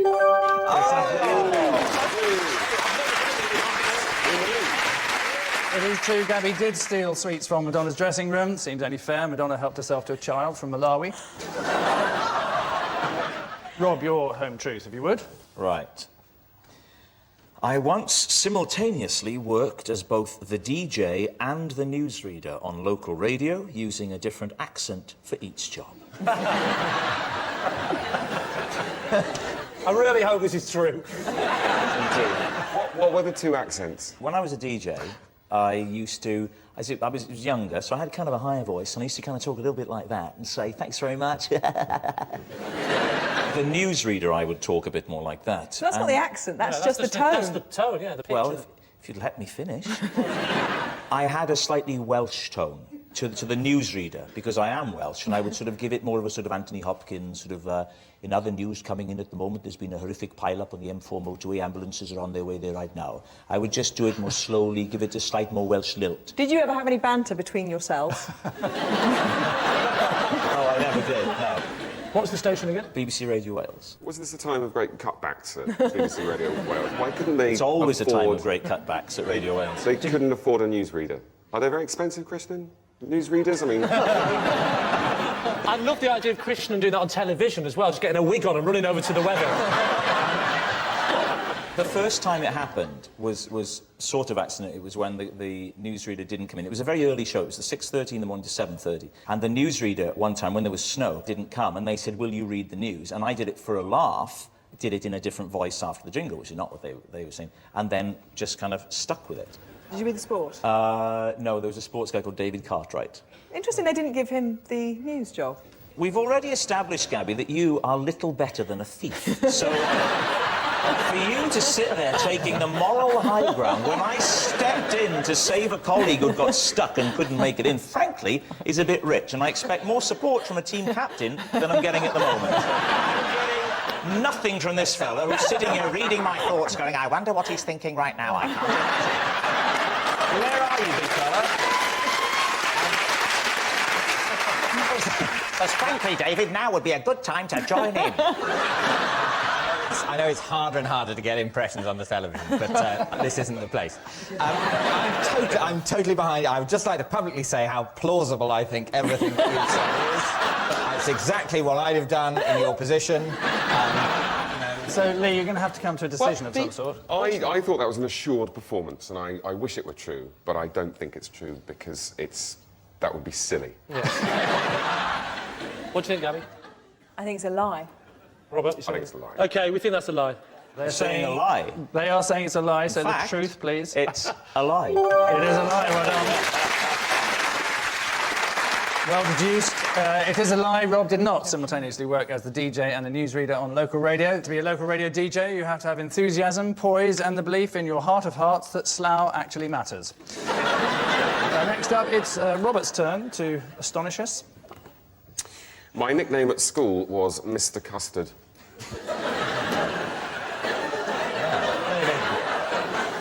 Your initial response. Why were you called Mr. Custard?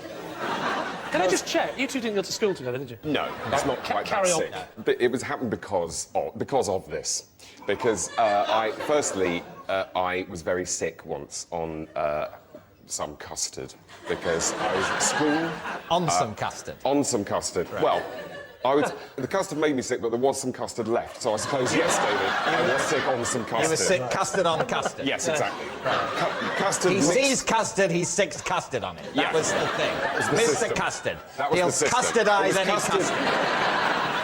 How old were you? I was 9-ish. Oh. Yeah. How long did it stick? How long did it stick? Yes, the nickname. It was relatively easy. Every person in this room thought you meant the custard. Everybody.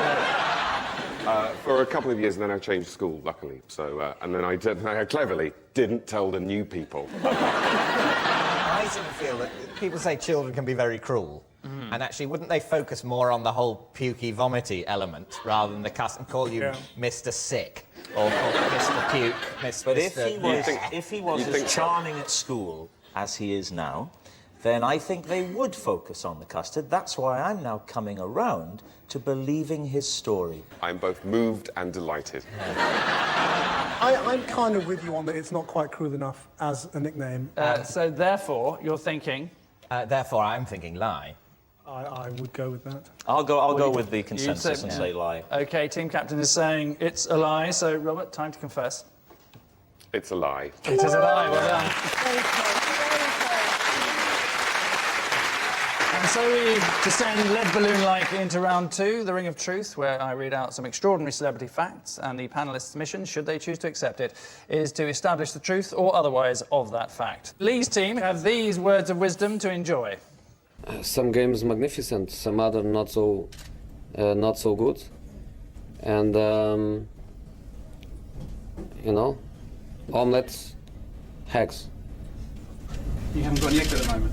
No eggs, no omelets, and depends of the quality of the eggs. In the supermarket, you have eggs class 1, class 2, class 3, and some are more expensive than others, and some give you better omelets.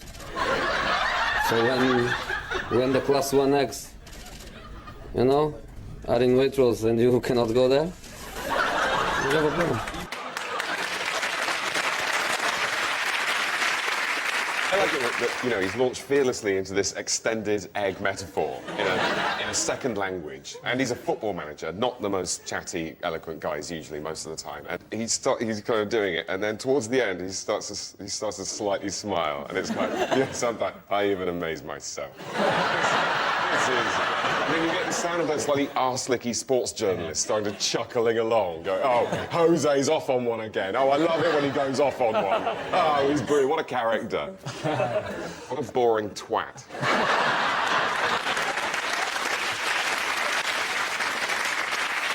OK, here is the related fact, then. Jose Mourinho is about to release his own range of air fresheners. The tagline for the advert is that Jose's filling your home with the sweet smell of success. And the fragrances include something called Scent Off and the special one. Scent Off? They've obviously put a lot of effort into the pun there. Yes. And the second one, they've just said special one. Exactly. Third one's probably stinks like a Norwegian forest. Let's go for a pint. Beckham has his own fragrance, and Sven had his own pasta That's sauce. body and, fragrance, isn't it, Beckham? Yeah, Alex Ferguson drinks toilet duck. Anything's possible in this game. So, Lee, any idea? Oh, you're the football expert on this particular panel, so what do you think? What do you think, Gabby? Yeah, I don't think it's true. I just think it's too random. I mean, air fresheners. No. OK, I'm saying it's a They're lie. saying it's not true, and it is, in fact, a lie. Right, well done. Yes, Jose Mourinho is not about to release his own range of air freshener. He was thinking about it, but Roman Abramovich had just bought the world's supply of air. Jose introduced a club dietitian and nutritionist at Chelsea, although Ashley Cole still likes to get stuck into a half-time orange, or Cheryl Tweedy, as she's known. And now for David's team, with a question about this somewhat surprising agony aunt, with the emphasis very much on agony. You've got no ambition and you don't want to do anything, you might as well just go and lay in a ditch. Be expecting to go from where you are now, which is on the sofa, to halfway up the ladder. No, I don't. And you can't, you've got to begin on the first rung. But I'd rather be on the first rung of a ladder that I want to climb than halfway up a ladder I don't. OK, which is this ladder you want to climb? I don't know yet. Tie me up in knots now. I really ain't got a Scooby-Doo what you're talking about now. One ladder. Bottom of another. Yeah, what do you want to do? I don't know. So what ladder do you want to be on? But you don't know what ladder you want to be on. Exactly. Until you've tried different ladders, how do you know what ladder you want to be on? You're the window cleaner.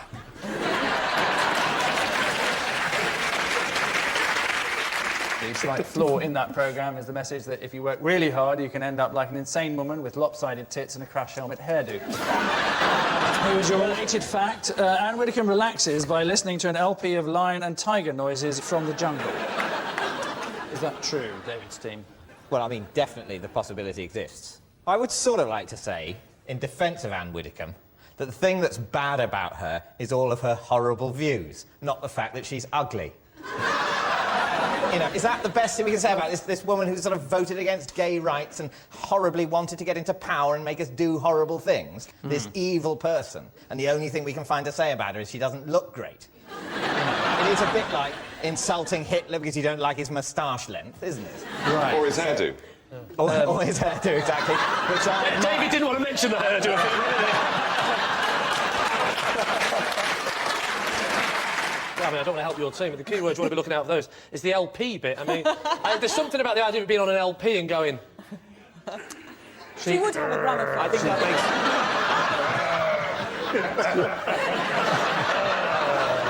I think this is undoubtedly true. Are you going to overrule your teammates? I'm or not going to. go I with have them? absolutely no idea. Right. And Rob seems confident. I think it's a lie. I think it's a lie. Your current view? I'm going towards a lie because I think the lion and the tiger bit is the thing that's sort of... Right. If it was whale music or... OK, Wait, I think it's true. You think it's true? I'm going to go with what you think now. OK, it's a yes. It's a yes. It's a yes. Say no. Say no. Say no. I would say lie. He says no. He says lie. You say... It's no lie. It's true.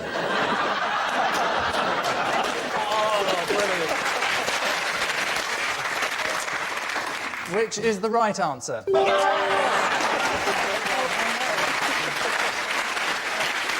Anne Widdecombe does relax by listening to an LP of lion and tiger noises from the jungle. They drown out the growls her stomach makes when she hasn't eaten for 10 minutes. There's nothing like hearing the sound of lions' jaws crushing the skull of a screaming wildebeest to send you nodding off. And on track 5, side 2, she feeds them an asylum seeker. Which means at the end of this round, well, neither team has the comfort of a lead, both tied together on 3 points.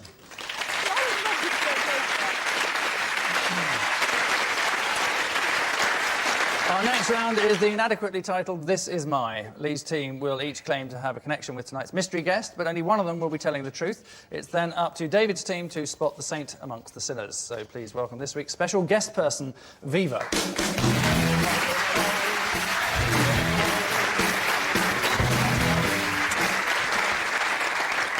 So, Robert, what's Viva to you? This is Viva. She is my ex-girlfriend. She dumped me when I got her for Christmas a torch. Gabby, perhaps you'd like to explain how you know Viva. Yeah, this is Viva. She was my arch rival in rhythmic gymnastics. And finally, Lee, your relationship with. This is Viva. She tried to teach me to swim when I was 30, but it didn't work. So there you are.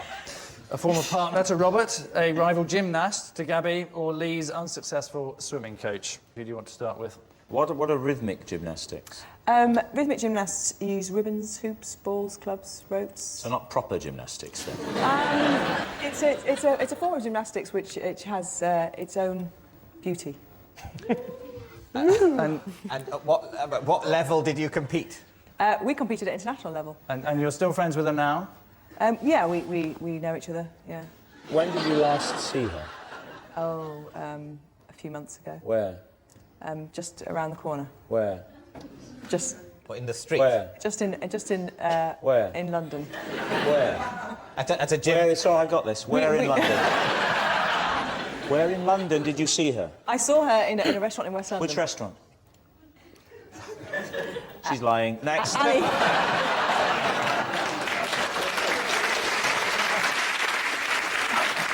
Are you the same age then? Viva's actually about a year older than me.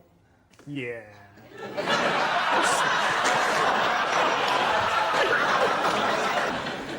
And if you're friends with her, you would know when she's due, because...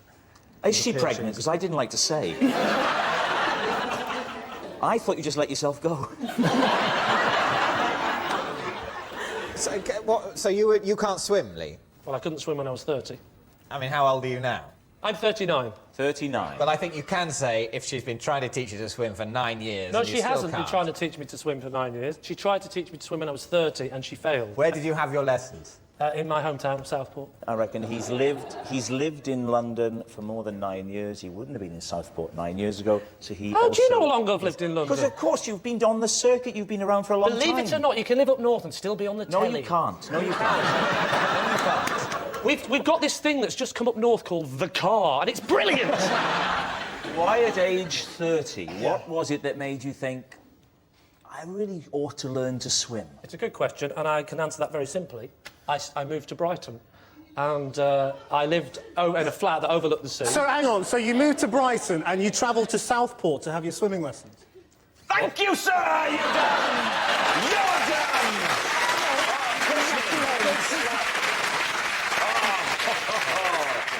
You should be on the bill. Now, when you're finished, can I continue the story? Yeah, yes. I don't think there's any point. At the age of 30, I moved to Brighton, and I looked at the sea, and I thought, oh, my God, I'm terrified of the water. I'm moving back to Southport. Why don't you join Gabby in Liar's Corner? Rob, when did you go out with... This was in 1991, in between my school and university. What kind of torch was it? Quite a cheap one. We met at Gateway Supermarket, which was my after-school job. She was putting out a display of cheap plastic torches, and you thought, I thought it would be a funny joke to give her that for Christmas, and it didn't go down as well as I'd hoped. And who dumped who? Viva dumped me. It was partly to do with the torch. Also, it might be something to do with the fact that I didn't go up to her 18th birthday party because I hated all of her friends. Why did you hate all her friends? They were boorish and irritating.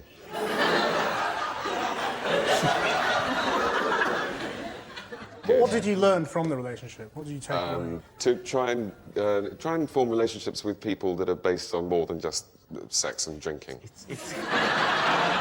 You say you learned that message in 1991? Well, I tried to.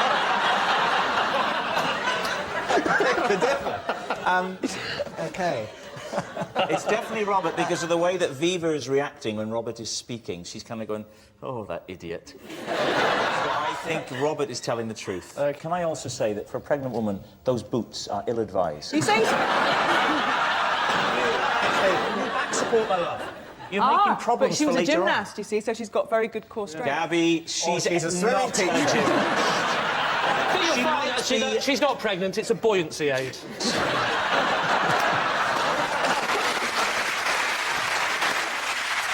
Okay, David's team, we need an answer. So is this person an erstwhile girlfriend from Robert's past, Gabby's gymnastic opponent, or Lee's swimming teacher? I think Roberts is telling the truth because when he said that her friends were really boorish, he looked really quite nervous about it. He did, yes. OK, I think we're going to say Rob's telling the truth. It's Robert. Viva, perhaps you'd like to reveal who you really are.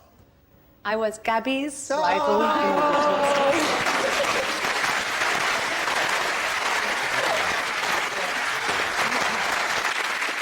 So, ladies and gentlemen, congratulations to Viva, and thank you very much indeed.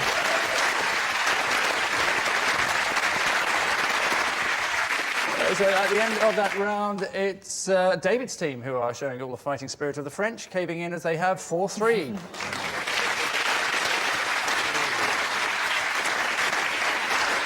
And so we come now happily to our final round, more disturbing insights from our panellists, who yet again have no idea what's written on the card they're about to read. Beginning with David. I believe disaster will occur if I don't adhere to my special alarm clock system. What is this alarm clock system? Well, the system is that I have 2 alarm clocks, one that plugs in and one on my phone, and I set them both at the same time because historically I used to be quite a deep sleeper and it was difficult to wake up. One will usually go off first, even though they're for the same time because the clocks are independent, and I have to turn the other one off before it goes. What kind of disasters do you imagine will occur?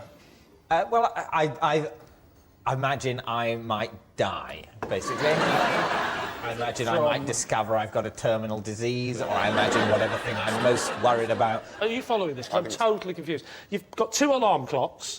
Yeah, one of them is plugged in, one of them's on your phone, and the explanation for why do you do this is because I think I might get a terminal illness. Is there a big bit that I've missed out? Yes, there is.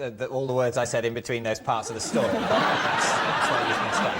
Right. Yeah. So, Lee, do you think there's any truth in this? I think we have to rely on Robert's knowledge of David for this. I think it's true. Yeah, you do? Yes. I've spent many years watching David try to leave the house without unlocking and locking and unlocking and locking the door 7 or 8 times, and so I believe he would have a system for waking up.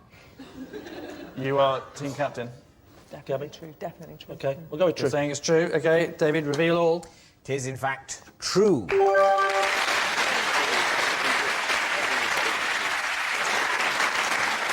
Yes, David does believe that if he doesn't adhere to his special alarm clock system, some kind of disaster will occur, like someone finding out he's got a special alarm clock system. And a lot of sportsmen are superstitious too. Tim Henman, for example, had a lucky towel that he believed made him win tennis matches. He left it in a hotel room in 1993. Next, Krishnan. I check for monsters before I go to bed because I'm afraid of the dark. How can that possibly be true? You read the news. Yeah, but there's lights on when he reads the news. It's gone on a long, long time. Well, since I was very young.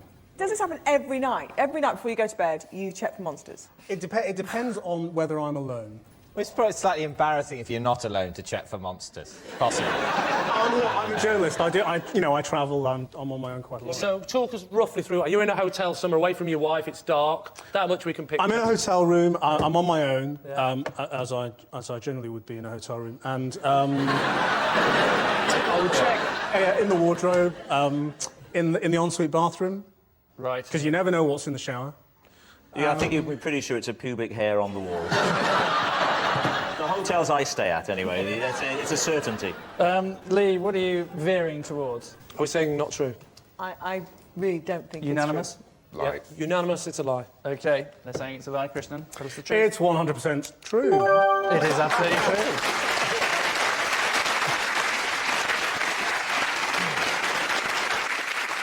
Next, Rob. You're on. I was voted the 47th sexiest man in Wales. Who was the 48th? I think was John Humphreys, the guy who reads. Who made this part? Who was it? Wales has its own newspaper called the Western Mail. Have we asked him which year this was? Oh, yeah, which year was it? It was clearly not in the last 10. It was about... listen to you, George Clooney. I could take that coming from Robert, who has a certain earthy charm. Right, thank but you. from a rejected Chuckle Brother, it's a bit rich.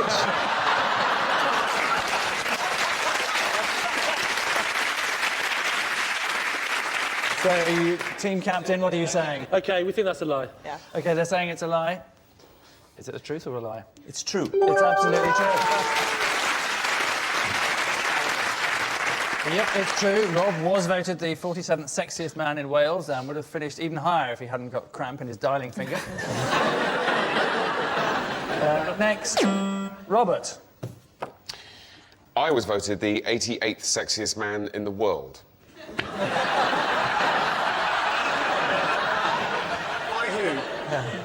But it was the readers of some women's magazine. Which Blind and Wretched. You would know. It was new look or new woman. Where did David finish? I'm not so very sure David was on that list. Unfortunately. Generally, Robert is considered the better looking one of your outfit. But if it were me, can I say this, not in a gay way, but I think that you are easier on the eye than him. I think there's something very pleasing, and you may notice I've been looking at you a lot. Not in a gay way, but I just think he looks lovely. I feel a bit weird about this. But, you know, thanks. Rob, anyway, if we could drag you back to the poll. I think it's I think it's true. Robert, the answer? It is true. It is true.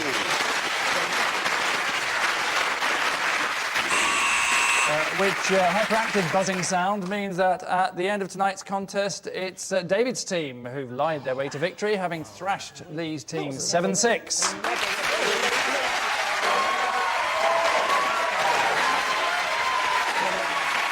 So, cheers and applause to our winners, jeers and derision to our losers. We leave you with the thought that, according to Winston Churchill, a lie gets halfway around the world before the truth has a chance to get its pants on, which suggests that while lies may travel faster, truth has been having a lot more fun. Good night.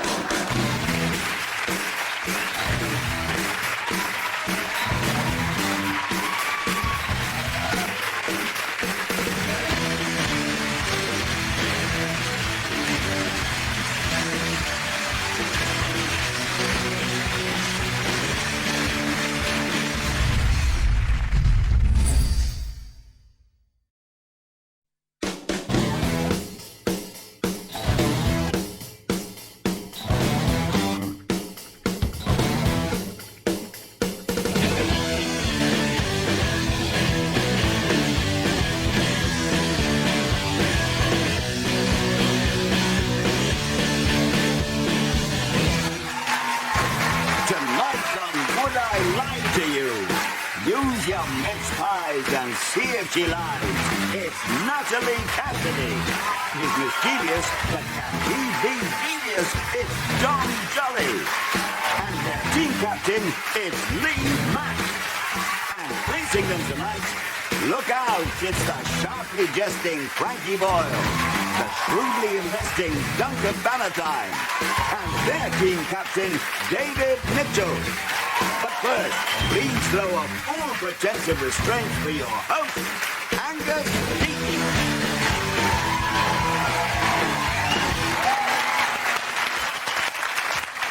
Thank you, good evening, and welcome to Would I Lie to You? Over the next half hour, you'll be hearing more lies than an estate agent working on commission only. One useful tip when spotting a liar is that they often give themselves away by a variety of facial movements, unless, of course, the question you ask them is, have you had Botox? So we begin, perversely, with round one, which is called Home Truths. Our panellists read out a statement about themselves, and their opponents use a combination of potluck and guesswork, thinly disguised as intelligence, to decide if it's true or not. Guess right, they get the point. Guess wrong, the others get the point. What could be easier? Exactly, almost anything. Dom it is, who kicks us off with his first Home Truth. So, Dom. I was at school with Osama bin Laden. How old is Osama bin Laden? I'm sure he's near my age, isn't he? I don't know. I don't think we know. I mean, how old did he seem at school? I mean... We were actually at the other ends of school. Don't say extremes. No, you're right.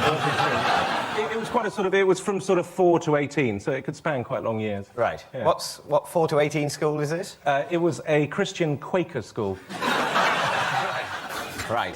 Is he still a Quaker? I don't think it sat with him very well. I'm not aware of his religion. He doesn't sort of, you know, doesn't present that. I mean, did you chat much? I'd pass him in the playground. He was quite an intimidating figure, to be honest. He was slightly intense. He was sort of in the Dungeons and Dragons class. I didn't really know him, but I was in the same school. Where was this, in London? No, it was in Lebanon. Lebanon. That would possibly explain it. How was it at school in Lebanon? It was OK. I mean, it was only when I sort of got a lot older I realised it was some sort of finishing school for jihadis, basically. And there'd be occasionally an Israeli jet would go over Beirut and the entire playground would look up and start firing in the air. And when I came to school here, I realised that wasn't the sort of normal thing. And no. Did Bin Laden win when you played hide and seek? Always. I never found him. So, David, I'm going to have to push you for a decision on this. So it's a 4 to 18-year-old Lebanese Quaker school. A lot of anti-Israeli feeling, as you'd expect from Quakers. I think it's a lie. I think it's true. You think it's true? Yep. I think it could be true. Well, I'm afraid I'm going to overrule my team. That's a lie. It's a lie. They're saying it's a lie. Dom? It is actually true.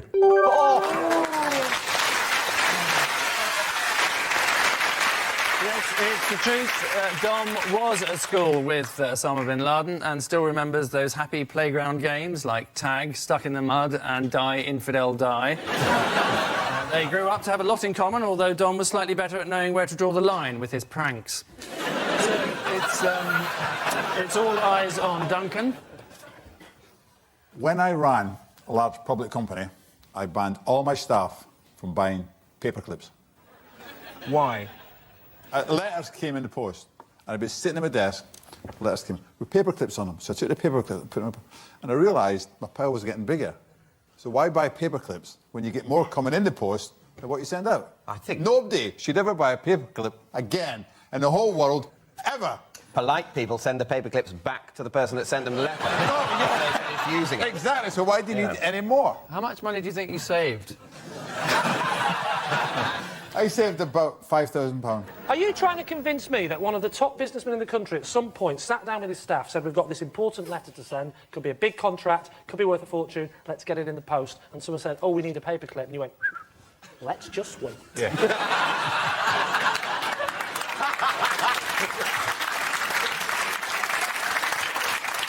No. Do you reckon there was a moment after you started in the job when everyone was going, I wonder what the new boss will be like? I wonder what the Christmas party will be like this year. Oh, here's a memo.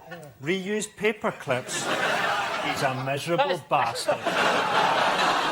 It seems like Mr. Bannatyne's had the water cooler taken away. We'll have to go outside to the rain barrel.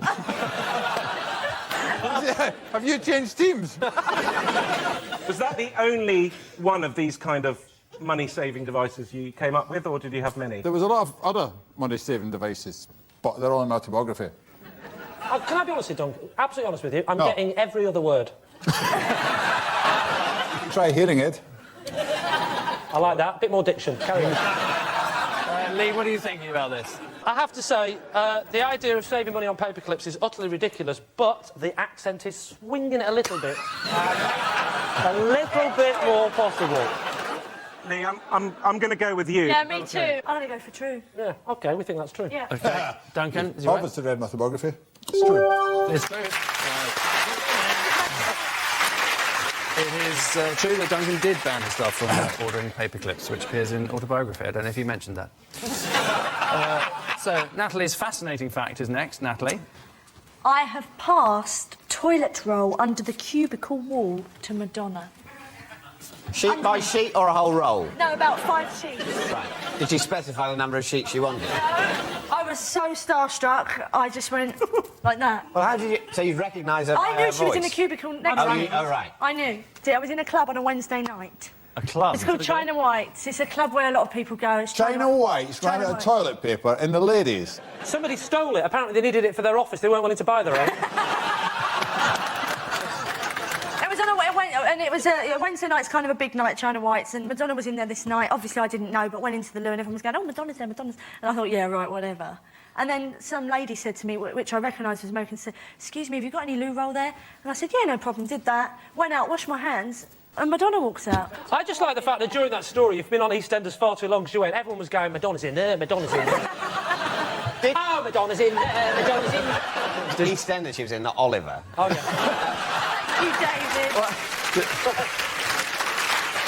Yeah, I think, you know, Madonna's been around the block. You check there's enough loo roll before you sit down, don't you? I think it's a lie. Got it. I think it's a lie. What do you think it's a lie. Yeah, a lie. OK. Natalie? It's a lie. It is a lie. Quite right. Madonna never runs out of toilet paper, as she always carries one of her husband's movie scripts in case of emergency. All of which brings us staggering to the end of this opening round, where the stark truth is that Lee's team are already blazing a trail, leading as they do 3-1. The next round has a ring of truth about it, chiefly because that's its name. Momentarily, if I can just use that word incorrectly, I shall read out a fascinating celebrity fact, whereupon the panellists have to second-guess its veracity, and also say whether it's true or not. Lee's team, guess first. Analyse this. Jeffrey Archer writes all of his stories with a felt-tip pen. Is this the truth or the opposite? Hang on, he wrote a book when he was in prison. So all we need to know to work out this is true is, can you get felt-tip pens in prison? Anyone? Frankie, you'll know this. What can you get in prison? It depends just how much loving you're prepared to give. Duncan, you've been in prison. Have you? Very short period of time. But yeah, no, I agree with Frankie. Never mind agreeing with Frankie. Never mind, you know what? Forget the game, Duncan. Tell us about the murder. You can get anything in jail. Anything you want. What were you in prison for? Well, just you know. Tell us. I think it was drunk and disorderly. You mean think? How drunk were you? Look at that. Suddenly the dragon tamed, methinks. What do you mean? It's in the autobiography, haven't you read it? What's it called? Anyone can do it. Well, you say anyone, apart from the 80% of people you tell to sod off. Anyone can make 100 million. That's in the book. It tells you how to do it. Really? If everyone makes 100 million, won't that be terribly inflationary? Yeah. If everyone makes 100 million except you're going to be pretty small, aren't you? Absolutely. But maybe this is something that happened in Italy in the lira days. You know, someone like you published a book, and then suddenly, everyone has got 100 million and they can't buy a coffee. Lee, I'm going to have to push you for some kind of an answer on this one. Well, Jeffrey Archer. Get Jeffrey Archer on this show. Jeffrey Archer on a show about lying would punch a hole through time. Yeah. We wouldn't have Jeffrey Archer because he's been in prison. Oh, you have. How did you know he was in prison? I read his autobiography. Thank you.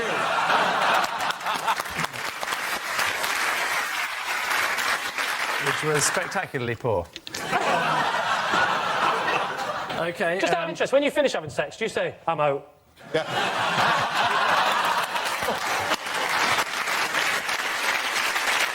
The worst thing is foreplay, which is I'm in for 40%.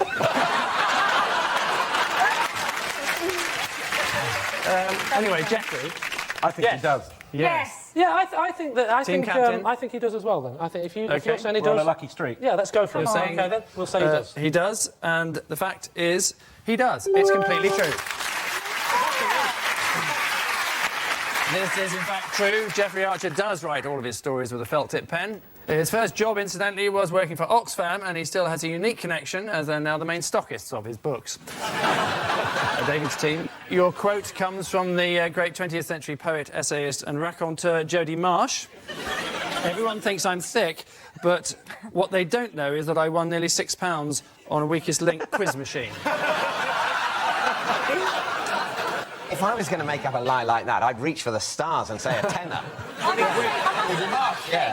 about that quote which is really sad is, I know that I won nearly £6. What's nearly £6? What, so why did she not £5? say £5.40? Well, actually, but those machines, they don't give they give quid, single quid. So nearly six. The nearest to £6 she's got is £5. You can't say five. I mean, you know, as a businessman, where are your accounts when you start calling £5 nearly £6? Suddenly, £5 £5 billion is nearly £6 billion. That's a £1 billion shortfall. This was a 27th birthday party of one of her friends when she got very, very drunk. If you had to get someone to answer a question on a quiz machine to save your life, right, would you get Jodie Marsh?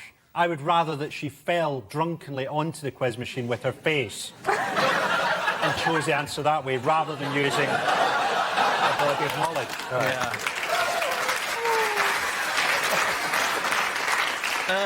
I'm going to have to press you for an answer, I'm afraid. So yes. True or lie? You think it's true? Yep, it's true. You don't care, you just want to murder her. I think it's false. Yeah, right. I don't know, but that's the game. Yes. I think it's false. They're saying it's false. It is indeed a lie. Absolutely correct. Well deduced. Jodie Marsh did not win £6 on a Weakest Link quiz machine. Jodie left school with 11 GCSEs and 3 A-levels. I don't know whose they were, but she left school with them. Despite allegations of being thick, Jodie is a very successful glamour model. 36, 24, 32. No one's exactly sure what her IQ is. So at the end of that round, it's Lee's team who are looking quietly smug, ahead as they are, 5-3. Our next round goes by the somewhat truncated title of This Is Mine. Each of Lee's team will claim to have a genuine connection with tonight's special guest person who we're about to introduce you to. It's up to David's team to weed out the bona fide from the bogus. So please welcome this week's special guest person, Ina.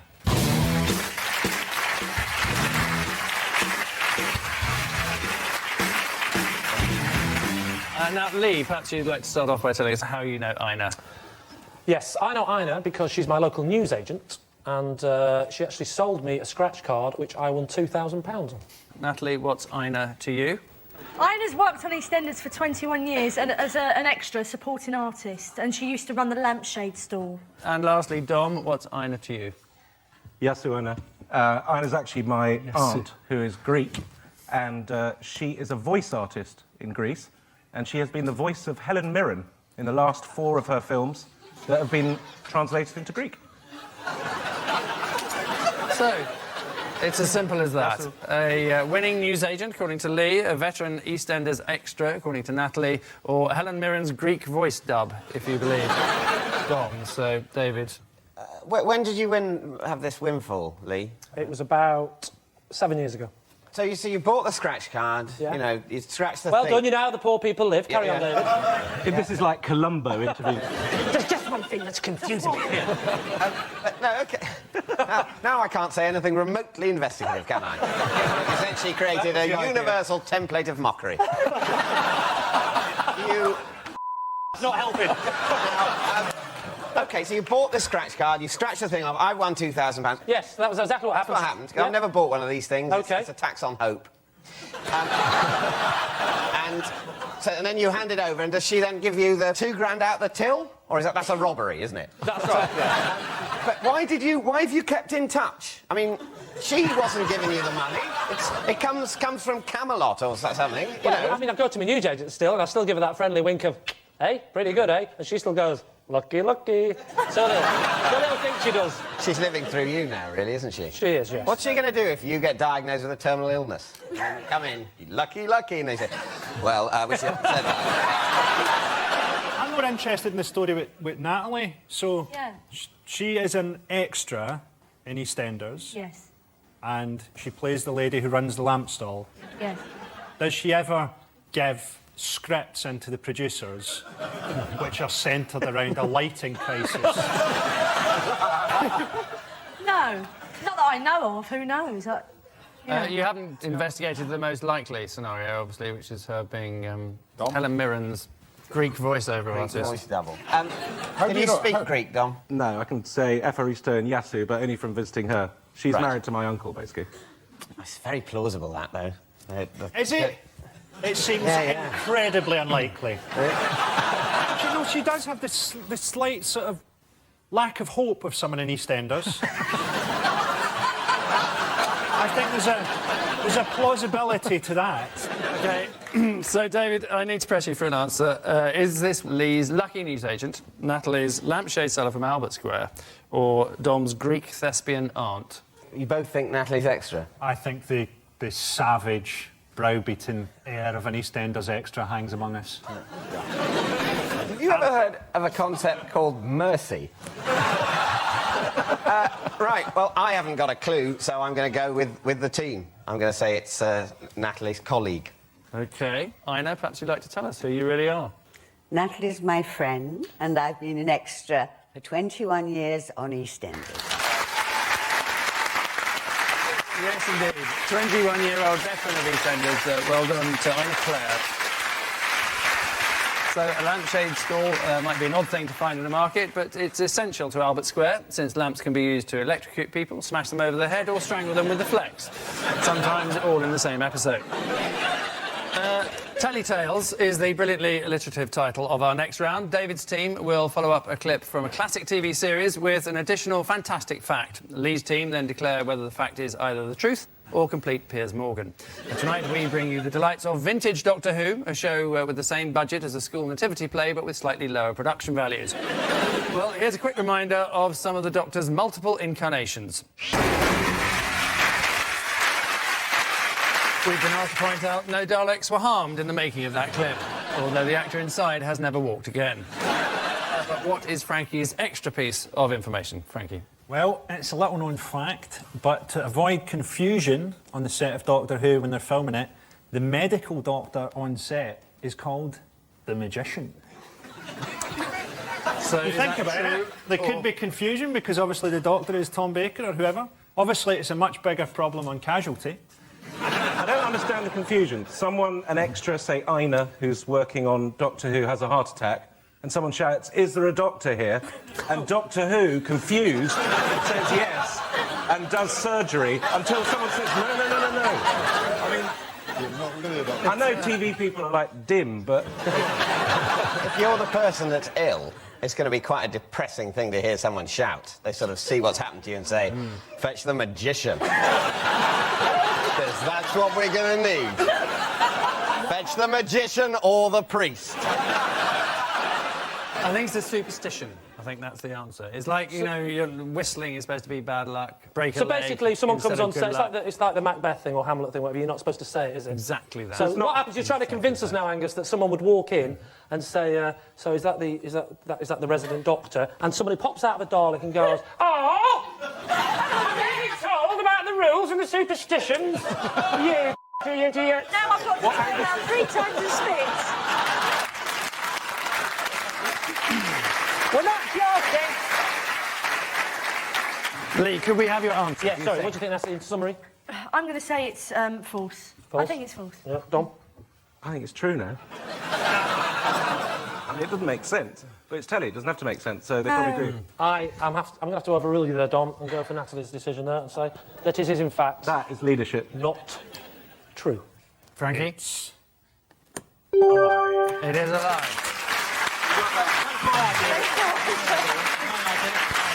Frankie was in fact lying. The medical doctor on the set of Doctor Who is not called the Magician. There are many traditions that are kept up by actors. For example, break a leg means good luck, the Scottish play means Macbeth, and integral to the plot means getting your tits out to sell more tickets.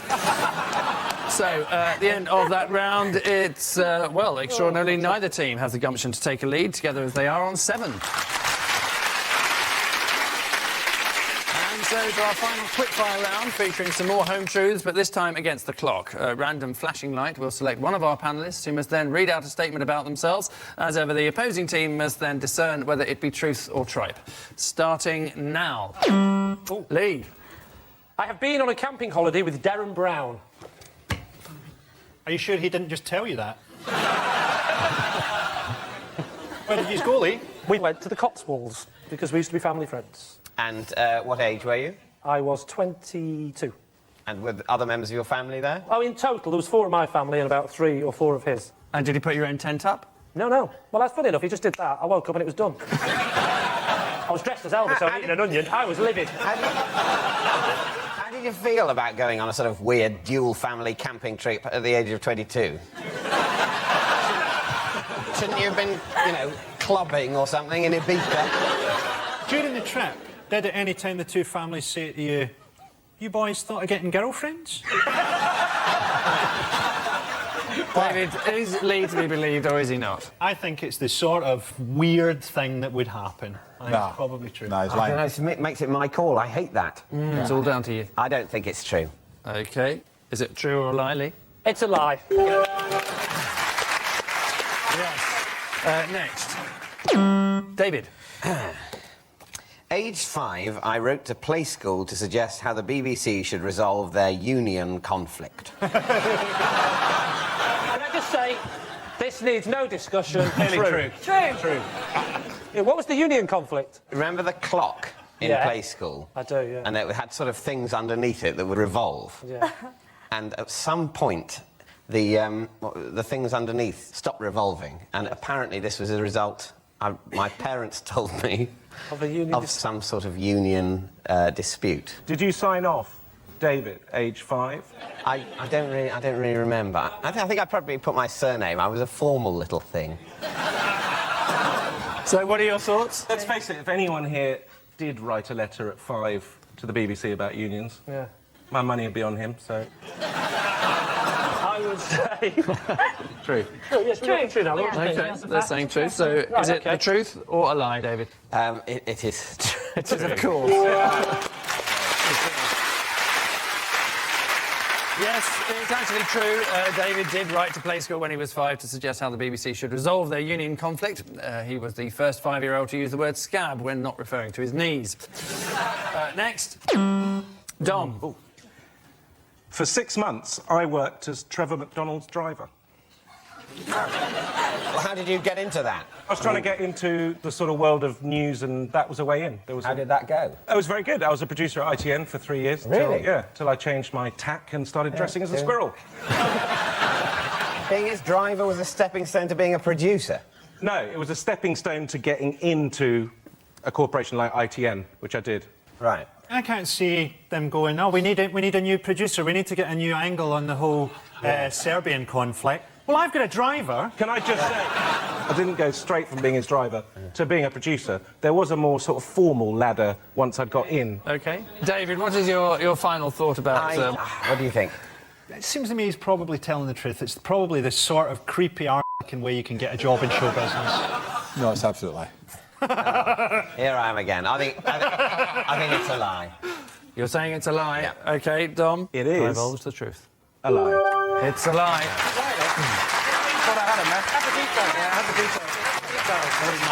It's a lie. Dom was never a Trevor McDonald's driver. Trevor McDonald, of course, became Britain's first black newsreader in 1973, in much the same way as Natasha Kaplinsky became Britain's first orange newsreader in 1993. Next, Frankie. I am allergic to coins. What happens? Why are you allergic? They got copper in them. All British coins are made of cupronickel. Yes. I'm allergic to copper. You must occasionally have to deal in money. So do you have special gloves, or what do you do? No, I just take them, and it makes my hands a bit sore. What about silver, like 50p pieces? Are they copper? They're cupronickel. What about gold? Is that true? Doublets. I'd be all right with that. So often I shop in the 14th century. Lee, what are you veering towards? I'm veering towards... There's a possibility that this is true, actually. Yeah, I'm veering towards that as well. You're cool. You're going false? Yeah. You're going true? Mm-hmm. I'm going to go for false. You saying it's a lie? It's true. Never go. It's absolutely God's honest truth.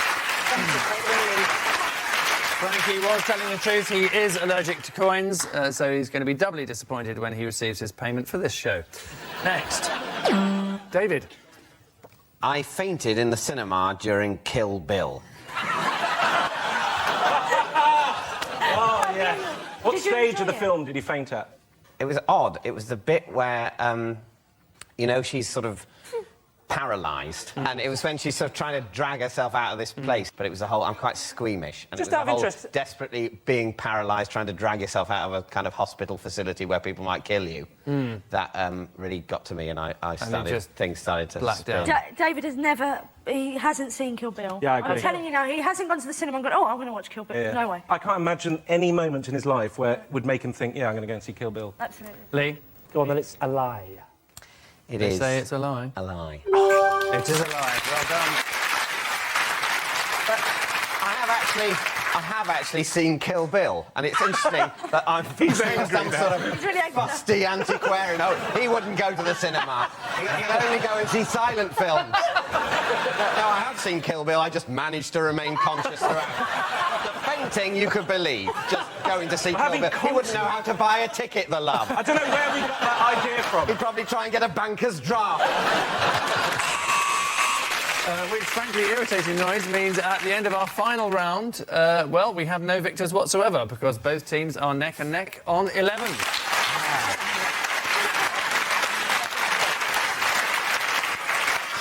Join us next week for more Truth and Lies, and just remember, according to sociologists, lying is the #1 reason relationships fail. Lying on top of someone else usually being number 2. Good night.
Welcome to Would I Lie to You, the show that separates the truth from the twaddle. On David Mitchell's team tonight, a brilliant actor who says he gets upset when he works abroad because he misses his family so much. Like I said, he's a brilliant actor.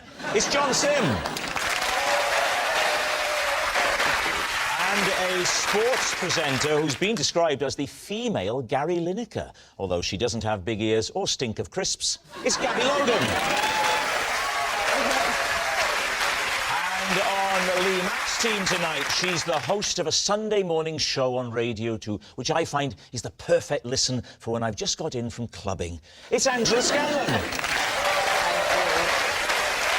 And a comedian and actor who's appeared on CBeebies. He was almost late tonight because of rail replacement works on the Ninky Nonk. It's Chris McCausland.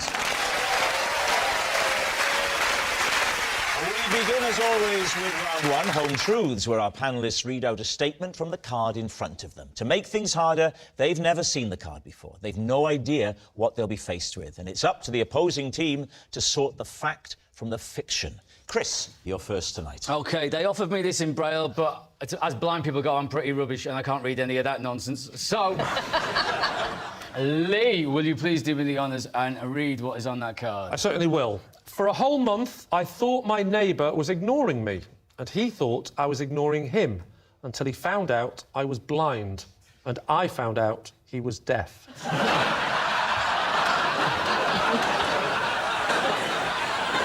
David's team. So, he's your next-door neighbour, is that right? Do you need me to read it again? Yeah. He's my neighbour, David. Right. There's 3 flats. I live in the middle, and he lives on the bottom. And who lives upstairs? A policeman. And he can't speak.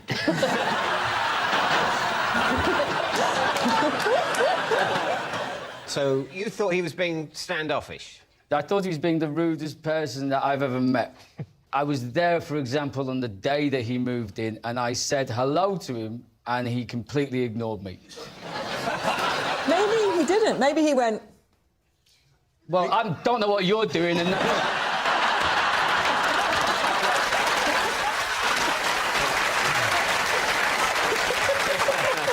Gabby, you have perfectly highlighted exactly what probably happened. So he's deaf? Yes. But he can see? Yeah, otherwise he'd be in real trouble, really. Just because, wouldn't he see you saying hello to him? Over the course of a month, there were separate incidents where we each thought the other was being rude. So, the first time that he was moving in, he was carrying boxes into the house, and I was halfway up the stairs. I shouted hello to him, and he never said anything back to me. And I thought, that's a bit rude, And isn't you it? knew he was there just through hearing. You heard the sound and you Yeah, knew, I oh, mean- that'll be the new bloke arriving. Contrary to popular belief, deaf people do make a noise.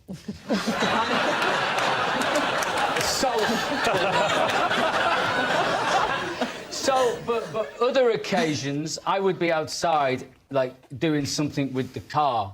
I like packing the car, unpacking the car, maybe doing Not some... driving the car.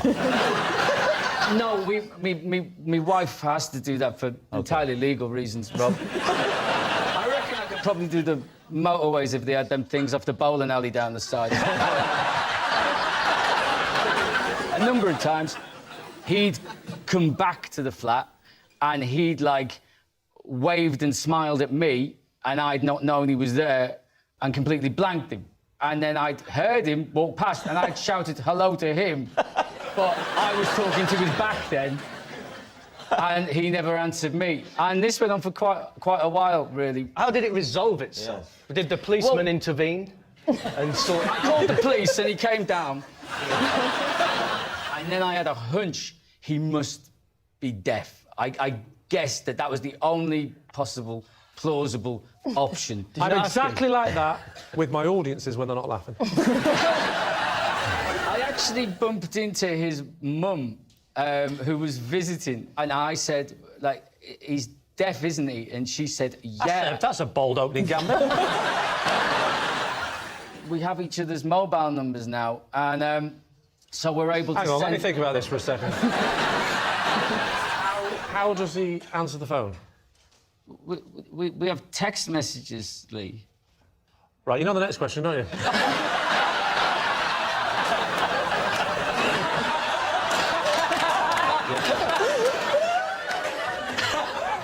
So... My phone talks, so it reads everything out, and if... And just to give you an insight, even the emojis, if you use an emoji, it tells you what the emoji is. And the smiley face, the main smiley face, specifically for blind people, that one is called smiling face with normal eyes.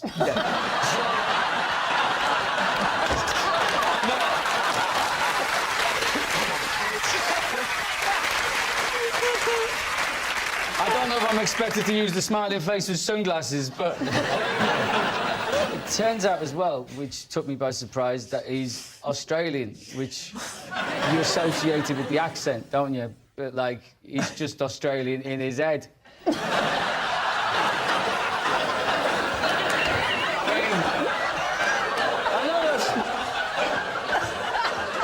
let's... this is becoming odd.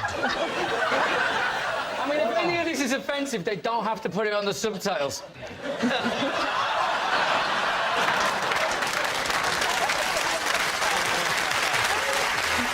John, what are you thinking? Well, I'm thinking, I don't know, I don't believe it. You think he made that up? What do you think, Gabby? There's lots about it that I don't think is true. I believe it. I believe it, but You believe it, they don't. No, I'm not. I'm not going to overrule my team, no. No, You haven't got the strength of character. I do. I don't feel strong enough about it to overrule. No, I mean, it is plausible, it is plausible. OK, we're going to say true. Right, they're saying it's true. Chris, truth or lie?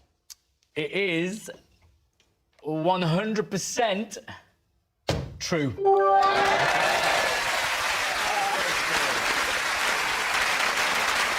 Yes, it's true. Chris and his neighbour really did think they were ignoring each other. John, you're next.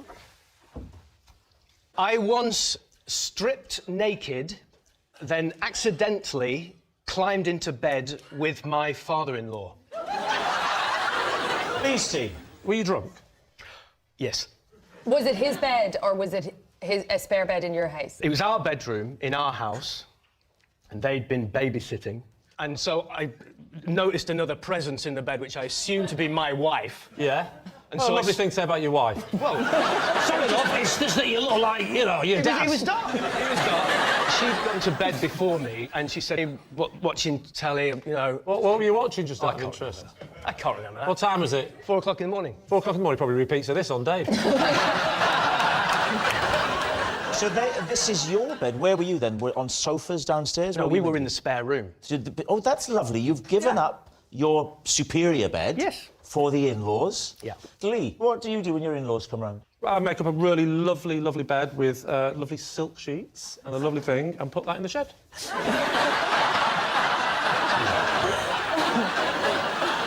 So you've come into bed, you think that your wife, she's gone ahead of you. I thought it should be spark out, Spark out in the bed. Yeah, and I've often done this journey in the dark. So she's often in bed before me. Yes, and I know what to do. I can do it in the dark.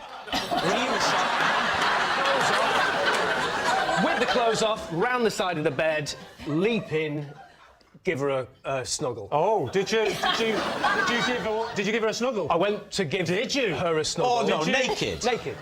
Which way was he facing? Thank God he was the other way. I spooned him. You spooned him? Like that makes it better. I think it's worse. I think you'd have to have done it both ways to know which is worse. That's true. Were you spooning in the way you spoon when you want to have a cuddle as you go to sleep? Or were you spooning in a way which was hoping to just nudge her awake? Luckily... There's a subtle difference between those two. I know that subtle difference. But luckily, I wasn't quite that excited yet. No. It's quick, though. I mean, honestly, I whip it back, the thing. I jump in, I go for the spoon, and as I'm sort of approaching the body in the bed, I hear John, and I literally flew out of bed. Ah! And then the lamp went on, and I'm trying to put my underpants back on. Oh, you're completely naked? Yeah. Oh, the whole thing. I'm trying to get my twisted, fell over. It was like a comic. It was ridiculous. Why would you go to the effort of trying to put your underpants on in front of them? Because I was naked. Yeah, but you wouldn't do it in front of them. This is right. Just grab them and leave. That's the sort of strategic decision you make when you're used to doing that. You can very easily think, I both want to leave and dress myself and make the mistake of trying to do the two things at once. Yeah. And what happened in terms of the father-in-law? He was very, very lovely about it, and he went, one too many last night? And I went, yeah. And that was it. What are you thinking? Is it striking you as true? That's definitely possible. I believe he has issues with alcohol. I'm going true. You're saying true? Yeah, yeah. OK. I will go with my team and blame them. And say it's true. OK. John, were you telling us the truth, or were you telling us a lie? It is, in fact, sadly, true. Oh, yes, it's true. John did climb into bed naked with his father-in-law. Our next round is called This Is My, where we bring on a mystery guest who has a close connection to one of our panellists. This week, each of David's team will claim it's them that has the genuine connection to the guest. It's up to Lee's team to spot who's telling the truth. So please welcome this week's special guest, Richard.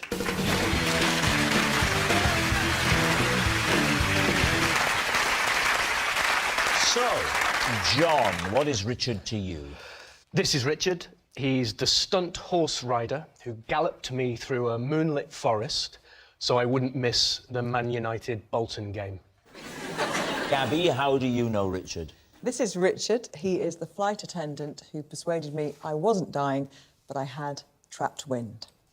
And finally, David, what's your relationship with Richard? This is Richard. He came to my aid at the local tip when I lost my specs in his great big skip. Lovely. So, there we have it. Lee. Right. Would you like me to describe him, by the way? Would that help you suss out which of the three he might know? Yeah, a little bit of audio description. OK, well, he looks quite a cool dude, actually, so we can rule out that he knows David. Actually, I think you might know him because he's dressed as a policeman and he's not talking. So who are you going to quiz first? Right, John. He's the stuntman that covered you. No, we were using horses in this production I was filming, and we were in Scotland, and that's when he offered to help me. But what was it you said? You said he galloped you to a television So what, you got on the back, spooned behind him? Well, I wouldn't say that. I wouldn't say I was spooning him. No, I was just riding on the back of his horse. And you were clothed? Fully clothed. Yeah. And the horse would have been quicker than a car in this instance? In this instance, yes. We talked about it early in the day, and he said, I know exactly where you can watch it. There's a pub over there, and I can definitely get you there for kick-off. And he literally pulled up outside the pub. You jumped off and ran into the pub like a desperate cowboy. Well, no, he came in with me. Oh, he came in with you? And With where the did you horse? put the... Yeah. Tied it up outside. You tied it up outside on the thing? Was this in, like, mid-America in the 1870s? What do you mean you tied... What thing did you tie it to? I didn't see. I just got off the horse, and then he came in. You got where you were going and you went into a bar and you didn't take the horse purely for the joke that would have followed. Am I the only one who doesn't know what the joke would be? The reason why you Why the long face? Yeah, but the reason why you've never heard that joke, Rob, is because it's a bit sensitive with you, isn't it? You sound like you've got quite a little round face. Isn't that right? Well, thank you very much, Chris. I sound like... It wasn't meant to be a compliment, but... What kind of faces do the rest of us sound yeah, like that's we quite have? interesting, yeah. Take some time with Lee in particular. Lee just... He sounds like he looks like a cheeky little monkey who's the only one that knows he's about to fling a poo.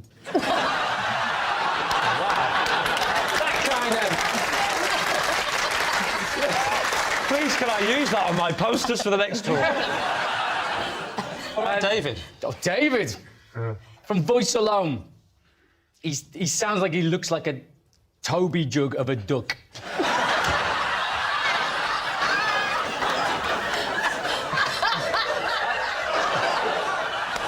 That is bang on! That is the image I go for. I think this deaf neighbour of yours was right the first time. Right, Lee, who would you like to quiz next? OK, Gabby. Just remind us, Gabby, for the benefit this is of the Richard, slower and he members. is the airline steward who persuaded me I wasn't dying. I had trapped wind. OK, so what were your symptoms? I felt like really breathless, and I just couldn't. I felt like I couldn't get a breath at first. You hadn't opened the window again, had you? My husband looked across the aisle and said, "You look a bit pale." Well, you say your husband looked across, you mean he came from economy up to first class.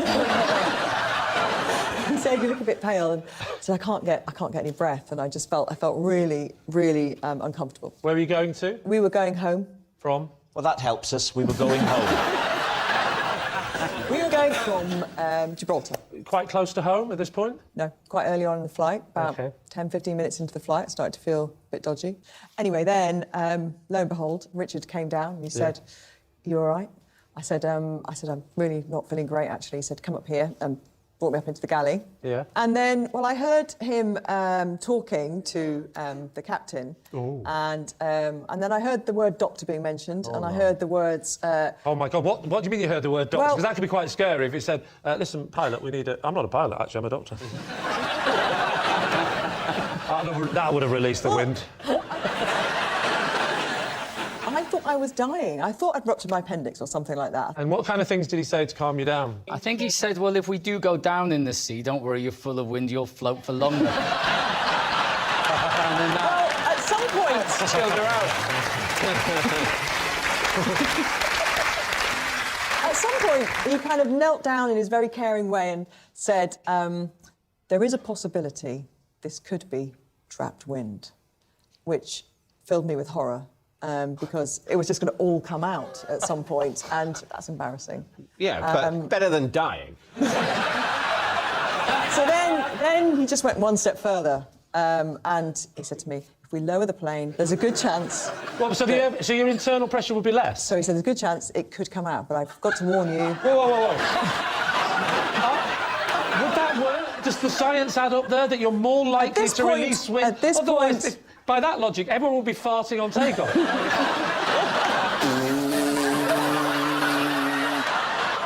So you're not saying that it was beginning its descent? Well, I don't know how far out it would begin its descent, but... Well, not 15 minutes after takeoff. No, it wasn't 15 minutes. By this point, we're like over halfway into the journey. So he said to the cockpit, bring it down, and did they do that? Apparently, they did. Quick, bring the plane down. I think she might blow. Yeah.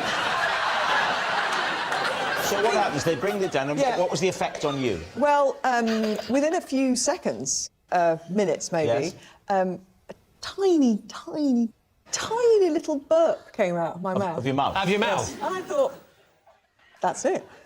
I'm good. And I walked back to my seat. Did everybody cheer and clap? Yeah. The truth is, when I say that... The truth is, it didn't happen, Gary. That's the truth. The truth is, when None of this has ever happened. I don't think you've even ever been to Gibraltar. The only bit of this that I believe is that you fart a lot.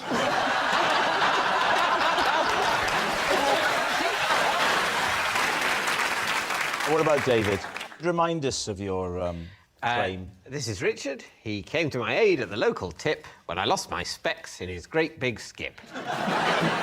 What were you doing at the tip? What were you getting rid of? I was getting... Not another body, David. Not another body, no. I bury them. In acid. But no, this was 2 CD players and a DVD player. What did you do with them at the tip? I put them in the small electrical goods skip thing. And so what did you do? Did you lean right over to put them further in the middle? I leant right over. Did you place them? Was it a shallow skip? No, it was deep. You had to go up a staircase, like a wheelie set of stairs. Yes. Now, most people throw things in skips by just lobbing them. They don't lean over.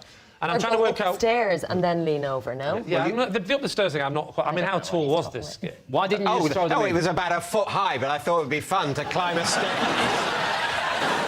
Take us now to the crux.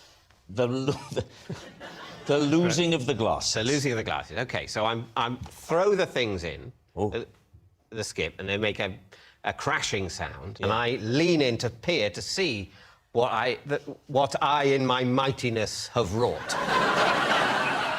My glasses are a bit loose, and... You had quite a sweaty head from all of the effort of lugging the 2 CD players and the DVD the effort player. going up all the stairs thinking, this isn't very practical. What if I was throwing away a dishwasher? And they slid down my sweaty Toby Jug duck beak. And fell into the skip? And fell into the skip. Did you shout for help? I went, excuse me! And then what, Richard appeared? He appears. He goes into the skip. Yeah? I mean, I'd explained in words what had happened. I'd said my glasses just fell off. They should be directly below here. Did he not say, well, in you go, then? Yeah, why did he think he it was didn't his say in you job go to do then. that? He said, it's all right, I'll go in and get them. And did you ask why? Why he'd go in and get them? Yeah. Why, did I want to talk him out of it?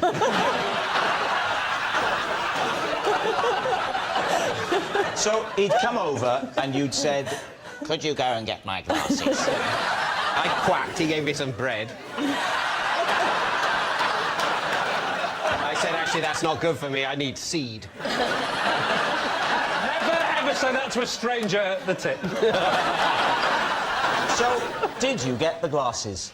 Yes. Good.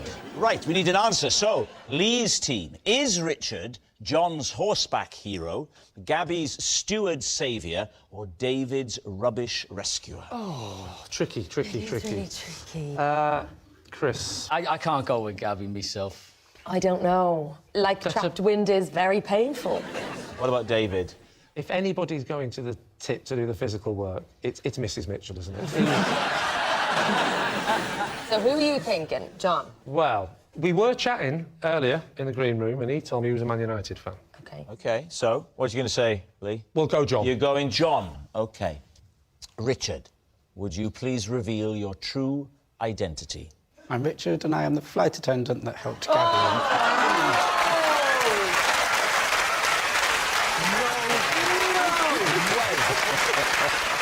Richard, you're on national television. Did you ask the pilot to lower the plane? We were descending anyway.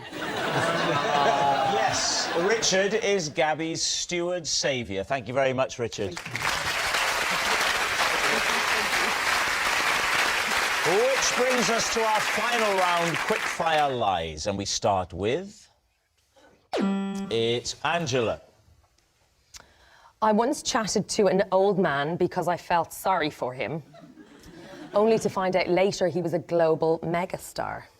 David's team. Well, we have to know who the global megastar Yeah, is. who was he? It's Steven Spielberg. Where did you see Steven Spielberg and take pity on him? The BAFTAs. I was doing the red carpet thing for BBC Three. So had he stopped for an interview with you? No, so I was, you know, waiting for the next person to come up. It was Michael Fassbender. And I was, you know, getting in the zone. And then I saw this, you know, very refined, older gentleman standing there. And I thought he was maybe somebody's dad. Wasn't there a lot of fuss around him because he is Steven Spielberg? You'd think. He looked a little bit lost, and I thought, I'm just going to have a chat with him, because it could be my dad, and I'd want someone to have a chat with him. Did you put the microphone there to have the chat with him? No, I thought he was an old man. A real-life chat. So what It did would be you an say? odd way if you saw somebody a bit lost and a bit old-looking to go, are you lost? Are you lost? So Also, you stepped away from the cameraman and the crew. Yeah, so I had a bit of downtime. Yeah. There was a VT playing, whatever. Yeah. BT? VT. Oh. That would have Thought been they put one ironic. of his films on then. No. So What are you anyway- watching, old man? Hey, why is the monkey on the bike? So what did you say to him, Angela? I was like, is it your first time at the BAFTAs? And he said, no, actually, I've been a few times, but not for quite a while. And I was like, OK, maybe he's not somebody's dad. And I said, oh, OK, who are you looking forward to seeing tonight? Oh, I thought you said who you're looking for. No, like I just kept it loose, you know, who do you want to win? Have you any favourites? It's been a strong year for film. He actually said film. Do you work in the films yourself, mate?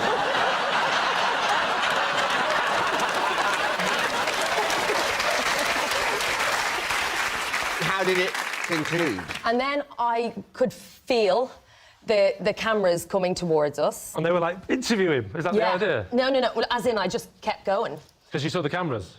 Yeah. So you did start to bring the microphone. When did the microphone? Well, I was mic'd, so he could be picked up on my microphone. Did you ask him to speak into your chest? Similar height.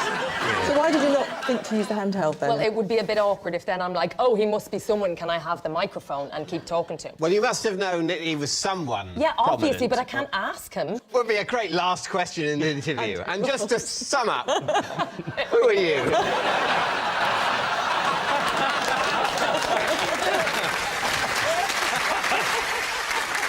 John, does it ring true to you? Could that happen? I just think everyone would know what Steven Spielberg... Was he wearing glasses? I think so. Are we playing Guess Who?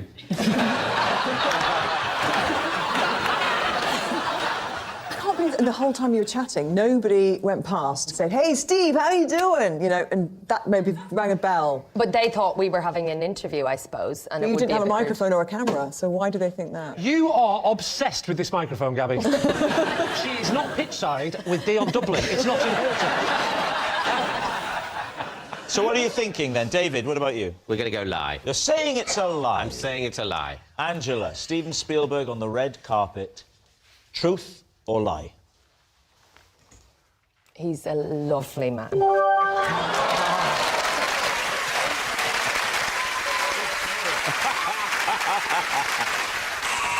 That noise signals time is up. It's the end of the show, and I can reveal that the scores are tied. It's a draw. Thanks for watching. We'll see you next time. Good night.